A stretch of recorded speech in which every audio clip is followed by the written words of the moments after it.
ఇంకోసారి బోలో యేసు మసీకి. దేవుని స్తోత్రము. అయ్యగారు వస్తారు. అయ్యగారిని వస్తారు. గట్టిగా చప్పట్లు కొట్టి స్వాగతం పలుకుదాము. ಹೆಸರು ಬಾಬಮ್ಮರು ಬಂದಿದ್ದಾರೆ. ನಿಮಗೂ ವಂದನೆಗಳು. ಹಾಗೂ ಮಂತ್ರಿಪುಷ್ ಬಂದಿದ್ದಾರೆ. ನಿಮಗೂ ವಂದನೆಗಳು. ಅಥವಾ ಶರೀರವಾಗಿ ಆಗ್ತೀವಾ? ಹೇಗೆ? ఆయన శరీరమై ఉన్నాము. ಆತನ ಶರೀರವಾಗಿದ್ದೇವೆ.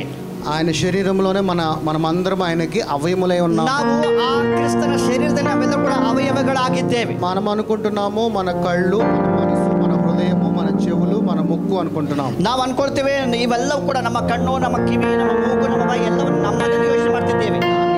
ಆದರೆ ఇవన్నీ మనకున్నవి, ಇವೆಲ್ಲವೂ ನಮಗಿದೆ, శరీరానుసారముగా ఉన్నవి. ಅದು ಶರೀರಕ್ಕೆ ಪ್ರಕಾರವಾಗಿ ಇದೆ. కానీ ఆత్మీకంగా, ಆದ್ರೆ ಆತ್ಮಿಕವಾಗಿ మనందరికీ కూడా ఆత్మీకమైన మనసు కావాలి. ನಮಗೆಲ್ಲರೂ ಕೂಡ ಆತ್ಮಿಕವಾದಂತ ಮನಸ್ಸು ಬೇಕು. ఆ మనసు ఎలా ఉంటుందంటే ಆ ಮನಸ್ಸು ಹೇಗಿರಬೇಕು? అది ప్రభువు లాగా ఉంటుంది. ಅದು ದೇವರ ಹಾಗಿರುತ್ತದೆ. మనందరికీ ఆత్మీకమైన హృదయం కావాలి. ನಮ್ಮೆಲ್ಲರಿಗೂ ಆತ್ಮಿಕ ಹೃದಯ అది ಬೇಕು. ప్రభువు లాగా హృదయం లాగా ఉంటుంది. ಆ ಹೃದಯವು ದೇವರ ಹಾಗಿರುತ್ತದೆ. మనందరికీ మంచి ఆత్మీకమైన చెవులు కావాలి. ನಮಗೆ ಆತ್ಮಿಕವಾದ ಕಿವಿಗಳು ಬೇಕು. మనకి ఆత్మీకమైన కనులు కావాలి. ಆತ್ಮಿಕವಾದಂತ ನೇತ್ರಗಳು ಬೇಕು. ఆత్మీకమైన వాసన కలిగిన సువాసన, ಆತ್ಮಿಕವಾದಂತ ಸುವಾಸನೆ ಇರಬೇಕು.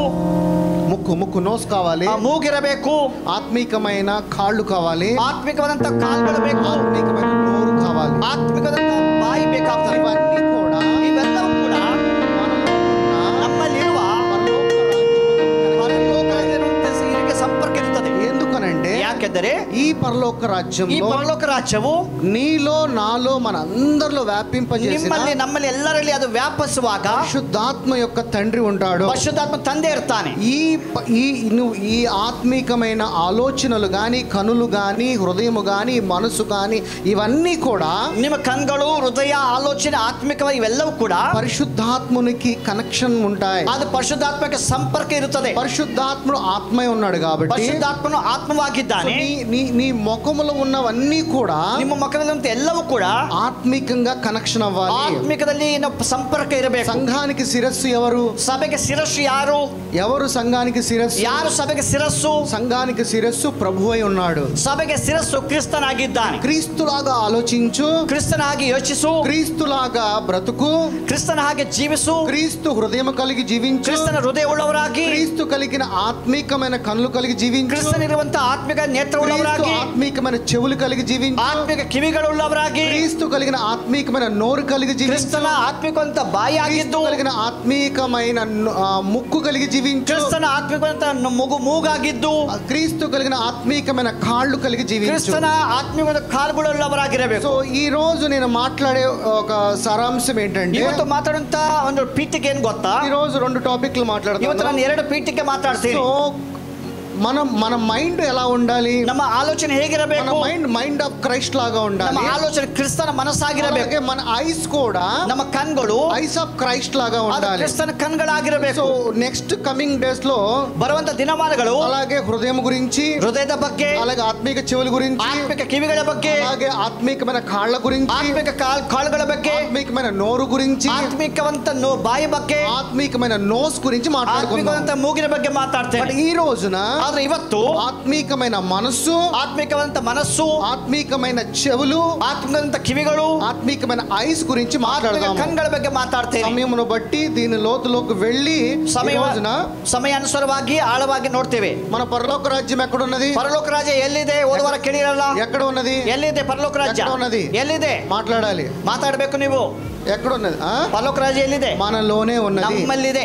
ఎస్, మనలో ఉన్న పరలోక రాజ్యానికి, నమ్మలిರುವಂತ పరలోక రాజ్ಯ దేవుని ఒక్క వాక్య సారాంశముగా, ದೇವರ ವಾಕ್ಯಾನುಸಾರ ప్రభువుకి ದೇವರಿಗೆ కావాల్సినది ಬೇಕಾಗಿರೋದು, 1 నీ హృదయము, 1 ನಿನ್ನ ಹೃದಯ, 2 నీ మనస్సు, 2 ನಿನ್ನ ಮನಸ್ಸು. మిగతా శరీరంలో ಬೇರೆ ಶರೀರದಲ್ಲಿ ఏ అవయము తనకు అక్కర్లేదు. ಯಾವ ಅವಯವಗಳು కానీ ಬೇಕಾಗಿಲ್ಲ. నీ హృదయం కావాలి, ಆದ್ರೆ ನಿನ್ನ ಹೃದಯ ಬೇಕು, అలాగే నీ మనస్సు కావాలి. ನಿನ್ನ ಮನಸ್ಸು ಬೇಕು. ఎందుకంటే ಯಾಕೆಂದರೆ హృదయంలో పరలోక రాజ్యం ఉన్నది, ಹೃದಯದಲ್ಲಿ ಪರಲೋಕ ರಾಜ್ಯ ಇದೆ. అలాగే మనసులో, ಮನಸ್ಸಲ್ಲಿ ఎందుకనంటే దేవుడు ఆత్మే ఉన్నాడు. ದೇವರ ಆತ್ಮವಾಗಿದ್ದಾನೆ. నీ కంటికి కనపడదు, ಕಣ್ಣಿಗೆ ಕಾಣೋದಿಲ್ಲ. నీ ప్రాణం నీకు కనబడుతుందా? ನಿನ್ನ ಪ್ರಾಣ ಕಾಣುತ್ತಾ? దేవుని యొక్క ఆత్మని కనబడుతుందా? ದೇವರ ಆತ್ಮ ಕಾಣುತ್ತಾ? దేవుని యొక్క ప్రేమ ದೇವರ కనబడుతుందా? ಪ್ರೀತಿ ಕಾಣುತ್ತಾ? దేవుడి యొక్క శక్తి కనబడుతుందా? ದೇವರ ಶಕ್ತಿ ಕಾಣುತ್ತಾ? ఏది కనబడదు. ಯಾವುದು ಕಾಣೋದಿಲ್ಲ. ఎందుకనంటే ಯಾಕೆಂದರೆ ఆయన శరీరానుసారంగా దేవుడు ఇక్కడ లేడు. ಆತನ ಶರೀರ ಪ್ರಕಾರದಲ್ಲಿ ಇಲ್ಲಿ ಇಲ್ಲ. ఆయన ఆత్మీకంగా ఉన్నాడు కాబట్టి. ಆತನು ಆತ್ಮವಾಗಿದ್ದಾನೆ. ఎందుకనంటే ಯಾಕೆಂದರೆ నీ మనసు, ನಿಮ್ಮ ಮನಸ್ಸು ఆత్మీకమైన యొక్క సంగతులను, ಆತ್ಮಿಕವಂತ ವಿಷಯಗಳನ್ನ, మర్మములను, ರಹಸ್ಯಗಳನ್ನ నీవు కాన్షియస్, దేవుడు నీకు ఇచ్చిన జ్ఞానము ద్వారా, ದೇವರು ಕೊಟ್ಟಂತ ಜ್ಞಾನದಿಂದ, కాన్షియస్ ద్వారా నువ్వు తెలుసుకోగలుగుతావు. ಆ ಜ್ಞಾನದ ತಿಳ್ಕೊಳ್ತೀಯ. ఈ శరీరానుసారంగా నువ్వు దేవుడిని కనుక చూస్తే, ಶರೀರ ಪ್ರಕಾರ ದೇವರು ನೋಡಿದರೆ నువ్వు ఎప్పుడు కూడా దేవుడిని కనుగొనలేవు. ಯಾವಾಗಲೂ ಶರೀರ ದೇವರನ್ನು ಕಾಣೋದಿಲ್ಲ. అలాగే ఈ లేఖనాల సారంగా నువ్వు దేవుడిని కనుక వెతికితే, ಈ ವಾಕ್ಯದಲ್ಲಿ ದೇವರು ಹುಡುಕಿದರೆ నీవు దేవుడిని నువ్వు నీకు దొరకడు కూడా. ದೇವರು ಸಿಗೋದಿಲ್ಲ. దేవుడు లేఖనాలలో లేడు. ದೇವರ ವಾಕ್ಯದಲ್ಲಿ ಇಲ್ಲ. దేవుడు శక్తి అయి ఉన్నాడు. ದೇವರು ಶಕ್ತಿಯಾಗಿದ್ದಾನೆ. నీవు బైబిల్ వచనంలో ఎక్కడ ఉన్నాడని ఎతికితే, ಬೈಬಲ್ ವಾಕ್ಯದಲ್ಲಿ ಎಲ್ಲಿದ್ದರೂ ಹುಡುಕಿದರೆ బైబిల్లో దేవుడు దొరకడు. ಬೈಬಲ್ ಅಲ್ಲಿ ದೇವರು ಸಿಗೋದಿಲ್ಲ. కానీ అదే బైబిల్లో ఉన్న వచనములు నీ హృదయంలో ఉంటే, ಅದೇ ಬೈಬಲ್ ವಾಕ್ಯ ಹೃದಯದಲ್ಲಿ ಇದ್ದರೆ, హృదయంలో నువ్వు భద్రపరిచిన తన జీవము కలిగిన శక్తి కలిగిన వాక్యము, ಶಕ್ತಿ ಉಳ್ಳ ವಾಕ್ಯಗಳನ್ನು ಹೃದಯದಲ್ಲಿ జ్ఞానమునిస్తుంది. నీకు జ్ఞానమునిస్తుంది. ಜ್ಞಾನ ಕೊಡುತ್ತೆ. అప్పుడు నువ్వు దేవుని చూస్తావు. ಆಗ ಜ್ಞಾನ ದೇವರು ನೋಡ್ತೀಯ. నీ ఆత్మిక కన్ను ఓపెన్ అయినప్పుడు, ಆತ್ಮಿಕ ಕಣ್ಣುಗಳು ತೆರೆಯುವಾಗ నీవు దేవుణ్ణి చూస్తావు. ನೀವು ದೇವರನ್ನು ನೋಡ್ತೀಯ. నువ్వు అంతేగాని మోకాలు దండేసి నీవు ప్రార్థించినా గానీ, ಮೊಣಕಾಲಾಗಿ ಪ್ರಾರ್ಥನೆ ಮಾಡುವಾಗ, నువ్వు కన్నీళ్లు పెట్టి ఏడ్చినా గానీ, ಕಣ್ಣೀರಿಟ್ಟು ಅಳುವಾಗ నువ్వు దేవుణ్ణి దొరకడు కూడా. నీకు ನಿನಗೆ ದೇವರು ಸಿಗೋದಿಲ್ಲ. నేను ఆయన యొక్క ఆత్మై ఉన్నాను. ಆತನ ಆತ್ಮವಾಗಿದ್ದೇನೆ. నేను నీ స్వరూపమై ఉన్నాను. ನಾನು ಸ್ವರೂಪವಾಗಿದ್ದೇನೆ. నీ జీవము ఏదైతే ఉందో అదే జీవము నాకు ఇచ్చి ఉన్నావు కాబట్టి, ಜೀವ ಏನಿದೆ ಆ ಜೀವ ನನಗೆ ಕೊಟ್ಟಿದ್ದೀಯಾ. తండ్రి చెంత ఏ జీవము ఉన్నదో అదే జీవము నీకు నాకు ప్రభు దగ్గర ఉంది కాబట్టి, ತಂದೆಯಲ್ಲಿರುವಂತ ಜೀವ ఇలాంటి యొక్క కాన్షియస్ కలిగి నీవు, ಜ್ಞಾನ ಉಳ್ಳವರಾಗಿ, ఇలాంటి యొక్క మనసు కలిగి నీవు ಮನಸ್ಸುಳ್ಳವರಾಗಿ జీవించిన రోజున, ಜೀವಿಸುವಾಗ నీవు ఊహించనంతగా ನಿಮ್ಮ ಊಹೆಗೆ దేవుడు నీలోనే ఉండి ದೇವರು ನಿನ್ನಲ್ಲಿದ್ದು క్రియలు చేస్తాడు. ಕ್ರಿಯೆಗಳನ್ನು ನಮ್ಮ ಕಾರ್ಯ ಮಾಡುತ್ತಾರೆ. నువ్వు అప్పుడు వెతకగలవు. ನೀನು ದೇವರನ್ನು ಅವಾಗ ప్రతి ఒక్కరికి ಎಲ್ಲರಿಗೂ ಕೂಡ దేవుడు ఎలా ఉంటాడు, దేవుడు ಹೇಗಿರ್ತಾನೆ, దేవుడు ఎలా ప్రేమిస్తాడు, దేవుడు ಹೇಗೆ ಪ್ರೀತಿ ಮಾಡ್ತಾನೆ, ఇలా అందరూ క్వశ్చన్ వేసుకుంటాము. ಎಲ್ಲ ಪ್ರಶ್ನೆ ಇರ್ತದೆ. కానీ వాటన్నిటికీ ఆన్సర్ దొరకదు. ಅವೆಲ್ಲಕ್ಕೆ ಉತ್ತರ ಸಿಗೋದಿಲ್ಲ. నిజమే కాదా? ಹೌದಾ ಅಲ್ವಾ? దేవుడు ఎలా ఉంటాడు? దేవుడు ಹೇಗಿದ್ದಾನೆ? చాలా మంది ఏమంటారు, ಅನೇಕರು ಏನ್ ಹೇಳ್ತಾರೆ, ఒక వెలుగు వచ్చింది అంటారు. ಆ ಬೆಳಕು ಬಂತು, ఆ వెలుగు రాగానే ಬೆಳಕು ಬಂದ ತಕ್ಷಣ సమాధానం దొరికింది సమాధానం అంటారు. సిక్తు. ఇవన్నీ నిజంగా చెప్పాలంటే సంఘంలో చెప్పుకునే డబ్బా డైలాగ్. ಇವೆಲ್ಲವೂ ಕೂಡ ಆ ಸಭೆಯಲ್ಲಿ ನಾವು ಹೇಳ್ತೇವೆ. నీకు జ్ఞానం ఇచ్చాడు దేవుడు. దేవుడు ನಮಗೆ ಜ್ಞಾನ ಕೊಟ್ಟಿದ್ದಾರೆ. ఆ జ్ఞానమును నువ్వు ఎక్కడి నుంచి నువ్వు తెలుసుకోవాలంటే, ಆ ಜ್ಞಾನವನ್ನು ಹೇಗೆ ತಿಳ್ಕೋಬೇಕು? ఆ జ్ఞానము మనస్సు. ಆ ಜ್ಞಾನ ಮನಸ್ಸು. అందుకనే ಅದಕ್ಕಾಗಿ ప్రభు ఏమంటున్నాడంటే, ದೇವರು ಏನ್ ಹೇಳ್ತಿದ್ದಾರೆ, నీ మనసులో గనక నువ్వు జీవిస్తే, ನಿನ್ನ ಮನಸ್ಸಲ್ಲಿ ನೀವು ಜೀವಿಸಿದರೆ, నీవు గనక నీ మనసులో జీవిస్తే దేవుడికి విరోధి అంటున్నాడు. ನೀವು ನಿನ್ನ ಮನಸ್ಸಲ್ಲಿ ಯೋಚನೆ ಜೀವಿಸಿದರೆ, శరీరానుసారమైన మనసుతో గనక నీవు దేవుని ಶರೀರ ಪ್ರಕಾರವಾಗಿ ದೇವರು ಹುಡುಕಿದರೆ, నువ్వు నాకు విరోధివి అంటున్నాడు. ನನಗೆ ವಿರೋಧಿಯಾಗಿದ್ದೀಯಾ. ఎందుకనంటే, ಯಾಕೆಂದರೆ నీ మనస్సే నీకేం చెప్తా ఉంటుందంటే, ನಿನ್ನ ಮನಸ್ಸು ನಿನಗೆ ಏನು ಹೇಳುತ್ತೆ, కరెక్ట్ కాదు, ನೀನು ಒಳ್ಳೆಯವನಲ್ಲ, నీవు పాపాత్ముడివి, ನೀನು ಪಾಪಿ, నువ్వు పాపంలో ఉన్నావు, ನೀನು ಪಾಪದಲ್ಲಿ ಇದ್ದೀಯಾ. దేవుడు ఏం చెప్తున్నాడు? ದೇವರು ಏನ್ ಹೇಳ್ತಾರೆ, మనము సహజంగా ನಾವು ಸರಳವಾಗಿ దేవుడు నిన్ను దీవించును గాక, ದೇವರು ನಿಮ್ಮನ್ನು ಆಶೀರ್ವಾದ ಮಾಡಲಿ, ఆ మాట నమ్ముతాం కానీ, ಅದನ್ನು ನಂಬುತ್ತೇವೆ. అరే నువ్వు నా కుమారుడు అంటే ఎందుకు నమ్మలేకపోతున్నావు? ನಿನ್ನ ಮಗನಂದ್ರೆ ನಂಬೋದಿಲ್ಲ. నీవు నా పిల్లవాడివి అంటే నువ్వు ఎందుకు ನೀನು ನಮ್ಮ నమ్మలేకపోతున్నావు? ಮಗನೆಂದು ಹೇಳಿದ್ರೆ ನಂಬೋದಿಲ್ಲ. నా దగ్గర ఉన్న మహిమను ನನ್ನಿರುತ್ತ ಮಹಿಮೆ నేను నా కుమారుడికి ఇచ్చాను, ನನ್ನ మగనే ఆ ಕೊಟ್ಟಿದ್ದೇನೆ, కుమారుడి ద్వారా నేను నీకు ఇచ్చాను. ಆ ಮಗನಿಂದ ನಿನಗೆ ಕೊಟ್ಟಿದ್ದೇನೆ. కానీ మనమే అనుకుంటామంటే, ನಾವೇನು ಅನ್ಕೋತೀವಿ, నేను అంత యోగ్యుడును కాను, ನಾನು ಅಷ್ಟು ಯೋಗ್ಯನಲ್ಲ, నేను అంత యోగ్యురాలను కాను. ನಾನು ಅಷ್ಟು ಯೋಗ್ಯತೆ ಇಲ್ಲ. నీలాంటి యొక్క తలంపుల్లోనే ಇಂಥ ಆಲೋಚನೆ ఎందుకని, ಯಾಕೆ? నీ మనసు ఏమం కాల, ఇంకా ನಿನ್ನ ಮನಸ್ಸೇನಾಗಿಲ್ಲ, రెన్యూ కాల, ಅದು ಜೀವನ ಆಗಿಲ್ಲ, రూపాంతరము చెందల. ಅದು ರೂಪಾಂತರ ಆಗಿಲ್ಲ. ఎప్పుడైతే నీ మనసు రూపాంతరము ನಿನ್ನ చెందుతుందో, ಹೃದಯ ರೂಪಾಂತರ ಆಗುವಾಗ, అవును నేను దేవుని కుమారుణ్ణి, ಹೌದು ನಾನು ದೇವರ ಮಗನು, ఈ లోకంలో అధికారం కలిగిన ಈ వాడిని, ಲೋಕದಲ್ಲಿ ಅಧಿಕಾರ ಇದೆ, ఈ లోక మర్యాదను అనుసరించకుండా ಲೋಕ ಮರ್ಯಾದೆಯನ್ನು ನಾನು ಅನುಸರಿಸೋದಿಲ್ಲ, నేను దేవుని కుమారుడిని, ನಾನು ದೇವರ ಮಗನು, ఈ లోక మర్యాద మీద అధికారం ಈ కలిగిన ಲೋಕ ಮರ್ಯಾದೆ వాడిలాగా ಮೇಲೆ ಅಧಿಕಾರ ಇದೆ, జీవించాలి అని ಈ ತರ నీ ಜೀವಿಸಬೇಕು. మనసు అనే కాన్షియస్ లో ಈ ಮನಸ್ಸೆಂಬ ಜ್ಞಾನದಲ್ಲಿ నీవు విశ్వసించిన ఎడల, ನಂಬುವಾಗ, నా రక్షకుడి ద్వారా ನನ್ನ ರಕ್ಷಣ ಮೂಲಕ తండ్రిని చూస్తున్నాను. ತಂದೆಯನ್ನು ನೋಡ್ತೀಯಾ. నువ్వు ఈ విధంగా ఎప్పుడైతే నువ్వు ಈ ತರ విశ్వసిస్తావో, ಯಾವಾಗ ನಂಬಿಕೆ ಇಡುತ್ತದೋ, నీవు అదే రోజున ನೀನು ಆ ದಿವಸ నిజమైన రక్షణ ನಿಜವಾದಂತ పొందినట్టు. ರಕ್ಷಣೆಯಲ್ಲಿ ಇರ್ತೀಯ. నీవు ఈ లోకంలో ನೀನು ಈ ಲೋಕದಲ್ಲಿ ట్రూ ఐడెంటిటీ ఏంటో తెలియకుండా ನಿನ್ನ ಒಂದು ಗುರುತು ಕುರಿತು ಏನು ಗೊತ್ತಾ? నీవు ఈ లోకంలో ఏంటి నా స్థితిగతులు ఏంటని ఈ లోಕದ తెలుసుకోకుండా ಸ್ಥಿತಿಗತಿ ಏನು ಗೊತ್ತಿಲ್ಲದೆ ఏదో ఒక మానవ నిర్మాణమైన జీవితంలో జీవిస్తే ಮನುಷ್ಯನ ನಿರ್ಮಾಣ ಜೀವನದಲ್ಲಿ ಇದ್ದೇವೆ. అది దేనికి ಅದು ఉపయోగపడదు. ಉಪಯೋಗ ಇಲ್ಲ. ఇది వాక్యము చెప్తున్నది. ಇದು ವಾಕ್ಯ ಹೇಳುತ್ತಿದೆ. ఒక గాజు గ్లాస్ ఉంది అనుకోండి. ಒಂದು ಗಾಜಿನ ಗ್ಲಾಸ್ ಇದೆ. ఆ గ్లాస్ లో నీళ్లు ఉన్నాయి. ಆ ಗ್ಲಾಸ್ ಅಲ್ಲಿ ನೀರಿದೆ ಅನ್ಕೊಳ್ಳಿ. చూడడానికి ట్రాన్స్పరెన్సీగా ನೋಡ್ಲಿಕ್ಕೆ ತುಂಬಾ ಚೆನ್ನಾಗಿ ಸ್ಪಷ್ಟವಾಗಿ ಕಾಣುತ್ತೆ. గాజు గ్లాసు కనపడుతుంది. ಅದು ಗಾಜು ಕಾಣುತ್ತೆ. దాంట్లో ఉన్న నీళ్లు కనపడుతున్నాయి. ಅದಂತ ನೀರು ಕಾಣುತ್ತೆ. సో ఈ విధంగా కనపడేది ప్రభువు. ಈ ತರ ಕಾಣುತ್ತಾರೆ ದೇವರು. తండ్రి కూడా ఇలాగే కనపడుతున్నాడు. ತಂದೆಯು ಹಾಗೆ ಕಾಣ್ತಾನೆ. కానీ ಆದ್ರೆ ನೀವು స్టీల్ గ్లాస్ లో ఉన్నావు. ನೀವು ಸ್ಟೀಲ್ ಗ್ಲಾಸ್ ಅಲ್ಲಿ ಇದ್ದೀರಿ. దాంట్లో ఉన్న నీళ్లు ಅದ್ರಲ್ಲಿ ನೀರು కనపడట్లేదు. ಕಾಣೋದಿಲ್ಲ. ఆ గ్లాస్ ట్రాన్స్పరెన్సీగా ఉంది. ಆ ಗ್ಲಾಸ್ ಕಾಣುತ್ತೆ. కానీ నేను ట్రాన్స్పరెన్సీగా లేను. ಅದು ನನ್ನಲ್ಲಿ ఎందుకనంటే ಯಾಕೆಂದರೆ నేను శరీరానుసారంగా ఉన్నాను కాబట్టి. ನಾನು ಶರೀರಾನುಸಾರ ಇದ್ದೇನೆ. ఈ శరీరం ఏం చెప్తుంది? ఈ శరీరం ఏం ಹೇಳುತ್ತೆ? పాపివేనే చెప్తుంది. నేను పాపి అనగా నీ మనసు కాన్షియస్ అయిపోతుంది. మనసు ಯೋಚನೆ ಬರ್ತದೆ. నీ మనసు ఏం చెప్తుంది? మనసు ఏం ಹೇಳುತ್ತೆ? అవును కదా, నేను శరీరానుసారంగా పాపిని కదా. ಹೌದು, ನಾನು ಶರೀರಾನುಸಾರ ಪಾಪಿ. కానీ ಆದರೆ ప్రభు ఏం చెప్తున్నాడు? ದೇವರು ಹೇಳ್ತಾರೆ, గాజు గ్లాస్ లో ఏ విధంగా అయితే నేను కనపడుతున్నానో, ಗಾಜಿನ ಗ್ಲಾಸ್ ಅಲ್ಲಿ ఏ ತರ ಕಾಣುತ್ತೋ అలాగే తండ్రి ఏ విధంగా కనపడుతున్నాడో, ತಂದೆ ಹೇಗೆ ಕಾಣುತ್ತಾನೋ నువ్వు నాకు అలాగే కనపడుతున్నావు. ಹಾಗೆ ಕಾಣ್ತಿದ್ದೀಯಾ. అంటే నీ శరీరమును బట్టి ನಿನ್ನ ಶರೀರದಿಂದ నీవేమనుకుంటున్నావు? ನೀನೇನ್ ಅನ್ಕೊಳ್ತಿದ್ದೀಯಾ? పాపిని అనుకుంటున్నావు. ಪಾಪಿ ಅನ್ಕೊಳ್ತೀಯಾ. ఎక్కడ తెలుస్తుంది? ಇದು ಎಲ್ಲಿ ಗೊತ್ತಾಗುತ್ತೆ? మనసులో తెలుస్తుంది. ಮನಸ್ಸಿಗೆ ಗೊತ್ತಾಗುತ್ತೆ. కానీ ಆದರೆ ప్రభు ఏమంటున్నాడు? ದೇವರು ಹೇಳುತ್ತಿದ್ದಾರೆ, నీలో ఉన్నవాడు గొప్పవాడు అన్నాడు. ನಿನ್ನಲ್ಲಿರುವಂತನು ದೊಡ್ಡವನಲ್ಲ. నీ శరీరంలో ఉన్నవాడు గొప్పవాడు అన్నాడు. ಶರೀರದಲ್ಲಿ ದೊಡ್ಡವನ ಯಾರು? ఎందుకనంటే నీవు దేవునికి కనపడతావు. నీలో ఉన్న అంతఃకరణ శుద్ధితో ఆయనతో కనపడతావు. ನೀವು ದೇವರು ಕಾಣ್ತೀಯ. ನಿನ್ನಲ್ಲಿರುವಂತದ್ದು ಅಂತಃಕರಣ ಶುದ್ಧೀಕರಣ ಕಾಣುತ್ತದೆ.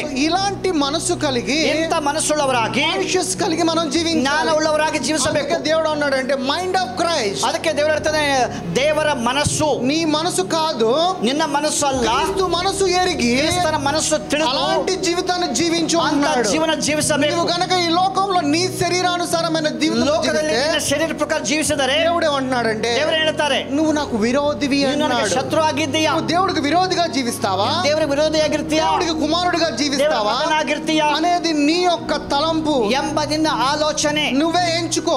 ನೀನೇ ಯೋಚಿಸು. ఒకవేళ నేను దేవుని కుమారుడు గనక నేను ಒಂದು ವೇಳೆ అనుకున్నట్లయితే, ದೇವರ ಮಗನಾಗಿಲ್ಲದೆ ಇದ್ದರೆ, ఆత్మగా ಆತ ಆತ್ಮವಾಗಿ, నీవు ఆయన మనసు కలిగి, ನೀವು ಆತನ ಮನಸ್ಸಾಗಿ, పరిశుద్ధత కలిగి, ಪರಿಶುದ್ಧ ಉಳ್ಳವರಾಗಿ, నీలో ఆయన యొక్క అవయములైన వాటి అన్నిటినీ కూడా పరిశుద్ధాత్మ యొక్క శక్తి ద్వారా గనక ನಿನ್ನ ఉంటే, ಅವಯವಗಳೆಲ್ಲವೂ ಕೂಡ ಪರಿಶುದ್ಧಾತ್ಮನ నీ ಶಕ್ತಿ, మనసు, నీ ఆలోచనలు, నీ తలంపులు ನಿನ್ನ మారిపోతాయి. ಮನಸ್ಸು, ನಿನ್ನ ಆಲೋಚನೆ, ನಿನ್ನ ಮಾರ್ಗ ఈ ಬದಲಾಗುತ್ತದೆ. లోకానుసారమైన మనస్సు కలిగి గనక నువ్వు జీవిస్తున్నట్లయితే, ಲೋಕಾನುಸಾರವಂತ ಹೃದಯ ನಿನಗಿದ್ದರೆ, నీ తలంపులన్నీ ನಿನ್ನ లోకానుసారమే. ಆಲೋಚನೆ ಎಲ್ಲ ಲೋಕ ಪ್ರಕಾರ.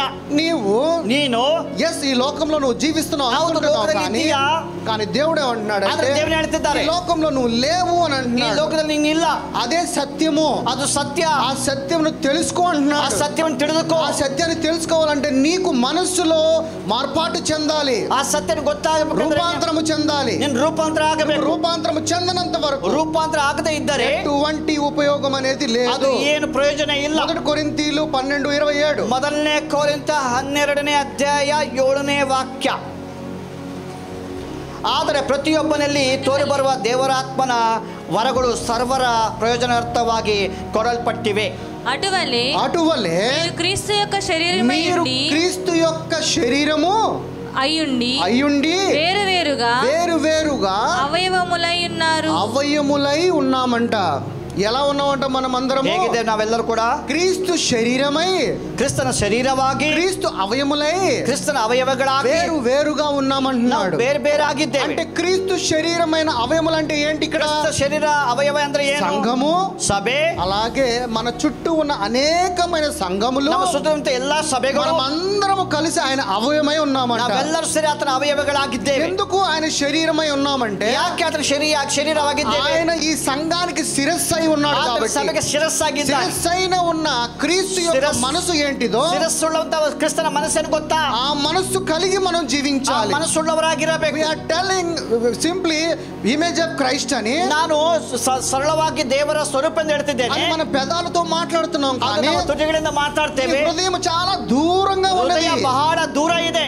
నీవు ಕ್ರಿಸ್ತು మనసు మనస్సు కలిగి జీవించాలి. ಕ್ರಿಸ್ತನ ಮನಸ್ಸುಳ್ಳವರಾಗಿರಬೇಕು. అది క్రీస్తుకు నువ్వు ఇచ్చే నిజమైన ఆరాధన. ಆದ ಕ್ರಿಸ್ತನಿಗೆ ನೀವು ಕೊಡುವಂತ ನಿಜವಂತ ಆರಾಧನೆ. ఒక పాట పాడేసి ಒಂದು ಹಾಡಾಡಿ నీవు నీ కన్నీళ్లు విడిచేసి కన్నీరు బిట్టు ఎటువంటి ఉపయోగం లేదు. ಏನು ಪ್ರಯೋಜನ ಇಲ್ಲ. దేవుడు ఆత్మతో సత్యముతో ఆరాధించమన్నాడు. ದೇವರನ್ನ ಆತ್ಮದಿಂದಲೂ ಸತ್ಯದಿಂದಲೂ చప్పట్లు కొట్టి నీవు ఊగిపోయేలాగా కాదు. ಚಪ್ಪಾಳೆ ಹೊಡೆದು ನಾವು ಆತರ ಅಲ್ಲ. అది నీ స్వతంత్రము కొడతావా కొట్టమా అనేది. ಅದು ನಿನ್ನ ಸ್ವತಂತ್ರ ಹೊಡಿತೇ ಇಲ್ವೋ. కానీ నువ్వు దేవుడిని నిజంగా ఆరాధిస్తే ದೇವರು నిజವಾಗಿ ಆರಾಧನೆ ಮಾಡಬೇಕಂದ್ರೆ సత్యముతో సత్ಯದಿಂದ ఆత్మతో ಆತ್ಮದಿಂದ పూర్ణ మనసుతో ಪೂರ್ಣ పూర్ణ హృదయముతో ಪೂರ್ಣ ಮನಸ್ಸಿನಿಂದ జ్ఞానము కలిగిన ಆರಾಧಿಸಬೇಕು. అది ఆయన నిజమైన ఆరాధన. ಅದು ನಿಜವಾದ ದೇವರ ಆರಾಧನೆಯಾಗಿದೆ. మనందరి దగ్గర నుంచి కోరుకునేది. ನಮ್ಮಂತ ದೇವರು ಬೇಡುವಂತನಾಗಿದ್ದಾನೆ. రోమిలు రాసిన పత్రిక 12వ అధ్యాయము 2వ వచనము. ರೋಮಾಪುರ ಪತ್ರಿಕೆ రోమిలు రాసిన పత్రిక 12:2. ರೋಮಾಪುರ ಪತ್ರಿಕೆ 12:2. మీరు ఈ లోక మర్యాదని అనుసరింపక ఉత్తమమును అనుకూలమును సంపూర్ణమునైన దేవుని చిత్తమేదో పరీక్షించుకొని తెలుసుకొనినట్లు మీ మనస్సు మారి నూతన మగుట వలన రూపాంతరమును పొందుడి. ఇక్కడ ఏం చెప్తున్నాడు ప్రభు? ದೇವರು ఇక్కడ మన మనసుని ಇಲ್ಲಿ ನಮ್ಮ ಮನಸ್ಸನ್ನ మార్పాటు చెందమంటున్నాడు. ನಾವು ಬದಲಾಯಿಸ್ಕೋಬೇಕು. రూపాంతరము చెందమంటున్నాడు. ರೂಪಾಂತರ ಆಗಬೇಕು. రెన్యూ చెందమంటున్నాడు. ಜೀವನ ಆಗಬೇಕು. ఎందుకంటే ಯಾಕೆಂದರೆ ఈ మనసు చాలా ప్రాముఖ్యము. ಈ ಮನಸ್ಸು ಬಹಳ ಮುಖ್ಯ. ప్రతి ఒక్కరి జీవితంలో ಪ್ರತಿಯೊಬ್ಬರ ಜೀವನದಲ್ಲಿ ఒక యుద్ధం జరుగుతానే ఉంటుంది. ಯುದ್ಧ ನಡೆಯುತ್ತೆ. యుద్ధం అంటే కత్తి డాలు పట్టుకునేది కాదు. ಅಂದ್ರೆ కత్తి ఖడ్గవల్ల. ప్రతి ఒక్కడికి చెప్పలేని ఒక యుద్ధము ప్రతి రోజు. ఏడదే ఇರುವಂತ ಪ್ರತಿ ದಿವಸ ಯುದ್ಧ. చిన్న పిల్లల దగ్గర నుంచి పెద్దవాడి దాకా ಮಕ್ಕಳಿಂದ ದೊಡ್ಡವರವರೆಗೂ ఈ మనసులో ఒక యుద్ధం జరుగుతానే ఉంటుంది. ఈ మనసులో ಒಂದು ಯುದ್ಧ ನಡೆಯುತ್ತೆ. ఈ యుద్ధం ఎందుకు జరుగుతుంది? యుద్ధ ಯಾಕೆ ನಡೆಯುತ್ತೆ? ఈ ఆలోచనలన్నీ నిన్న ఆలోచనಗಳು లోకానుసారమైన తలంపుల మీద ప్రకారವಾಗಿದೆ. అందుకని ఇక్కడ ఏమంటున్నాడు? ಅದಕ್ಕೆ ಇಲ್ಲಿ ಏನು ಹೇಳ್ತಿದ್ದಾರೆ? మీరు ఈ లోక మర్యాదను అనుసరింపక ಈ ಲೋಕದ ನಡವಳಿಕೆಯನ್ನು ಅನುಸರಿಸದೆ అనుకూలమును సంపూర్ణమై ఉన్నవని దేవుని చిత్తమేదో పరీక్షించి ఉత్తమವಾದದ್ದು ಮೆಚ್ಚುಗೆಯಾದದ್ದು ದೇವರ ಚಿತ್ತವೇನು ತಿಳಿದು మీ మనస్సు మారి రూపాంతరము చేయండి. మనస్సును బదలాగిಸಿಕೊಳ್ಳిರಿ. ఎందుకు నీ మనస్సు మారాలి అని దేవుడు చెప్తున్నాడంటే మనస్సు బదలాగಬೇಕು. ఈ మనస్సు అనేది చాలా ఇంపార్టెంట్. నిన్న మనస్సు బహಳ ముఖ్య. ఎందుకంటే ಯಾಕಂದರೆ ఈ మనస్సే నిన్ను సమస్తము నడిపించేది. ఈ మనస్సు నిన్ను ನಡೆಸುತ್ತಾ ಇದೆ. ఈ మనస్సు గనుక మారితే ఈ మనస్సు బదలాದರೆ జీవితమే మారిపోతుంది. నిన్న జీవన బదలాಗುತ್ತದೆ. చాలా మంది మనస్సు హృదయం ఒకటి అనుకుంటారు. అనేకರು ಹೇಳ್ತಾರೆ హృదయ మనస్సు ಒಂದೇ. హృదయం వేరే, హృదయ ಬೇರೆ, మనసు వేరే. మనస్సు ಬೇರೆ. మనసు ఇక్కడ ఉంటుంది. మనస్సు ఇల్లే ఇರುತ್ತೆ. ఏంటి మనసు అంటే? మనసు అంటే మన మైండ్. మనస్సు ಅಂದ್ರೆ ನಮ್ಮ ಆಲೋಚನೆ. మన మైండ్ అంటేనే మనసు. ನಮ್ಮ ಆಲೋಚನೆ ಅಂದ್ರೆ మైండ్ నిన్ను సమస్తము సెట్ చేస్తుంది. ನಿನ್ನ మనస్సు ನಿಮ್ಮನ್ನು ಸರಿ ಮಾಡುತ್ತದೆ. రూపాంతరము చెందనంత వరకు, రూపాంతర ಆಗದೆ ఇದ್ದರೆ నీ మైండ్ సెట్ అంతా ఎలా ఉంటుంది? ನಿನ್ನ ಆಲೋಚನೆ ಹೇಗಿರುತ್ತದೆ? లోకం వైపు ఉంటుంది. లోకದ ಕಡೆಗೆ ಇರುತ್ತೆ. అదే మనసు, అదే ఆలోచನೆ క్రీస్తు మనసు కలిగిన వారమై ఉన్నట్లయితే నీవు క్రీస్తు మనసు కలిగి జీవిస్తావు. క్రీస్తు మనసు ఎలా ఉన్నది? క్రీస్తు మనసు ಹೇಗಿದೆ? ప్రేమ కలిగి ఉన్నది, ప్రీతిಯಾಗಿದೆ. ఈ రోజు మనము ప్రేమ అని మాట్లాడుకుంటాం కానీ క్రియల దగ్గరకు వచ్చేపాటికి ఆ ప్రేమ ఏమవుతుందంటే చచ్చిపోతుంది. పెదాలతోనే గణపరుస్తున్నాం. ప్రభు ఏమంటున్నాడు? పెదాలతో గణపరిచేవాడు నాకు దూరంగా ఉంటాడు. హృదయముతో, ప్రీతిಯಿಂದ, నీ మైండ్ తో, నిన్న మనసునింದ ఆయనని నువ్వు గణపరచు. ఆతనను గణపరచు. కానీ అಷ್ಟೇ లోకంలో జీవిస్తూ, లోకದಲ್ಲಿ జీవిస్తా, లోకానుసారముగా ఆలోచిస్తూ, లోక ప్రకార యోచన అలాంటి వాడు నాకు, అంతవు ನನಗೆ దరిద్రుడు, దరిద్రను, వాడిని నేను, అవనನ್ನು ನಾನು ఉమ్మివేస్తాను. అతను ನಾನು ಉಗುಳಾಗ್ತೇನೆ. ఈ రోజున ఆ వాక్యము లోనికి వెళదాం. ఈ వాక్య ఆಳದಲ್ಲಿ ಹೋಗೋಣ. ఎఫెసీయులకు రాసిన పత్రిక 4:23. ఎఫెసీయ బರೆದ పుస్తక 4:23. త్వరగా ಬೇಗ 23. 4:23. మీ చిత్త వృత్తి యందు నూతన పరచబడిన వారే, మన చిత్త వృత్తి యందు మనం నూతన పరచబడ్డామంట. ಹೊಸಬರಾಗಿ ನೂತನ. ఇప్పుడు నీవు నూతన పరచబడ్డాము అని అంటే, నూతనవాగాದರೆ నమ్మాలి అని అంటే, ನೀವು ನಂಬಬೇಕಂದ್ರೆ ముందుగా ఎక్కడ నమ్మాలి? ಮೊದಲು ನೀವೆಲ್ಲ ನಂಬಬೇಕು. నీవు నమ్మాల్సింది నీ మనసులో.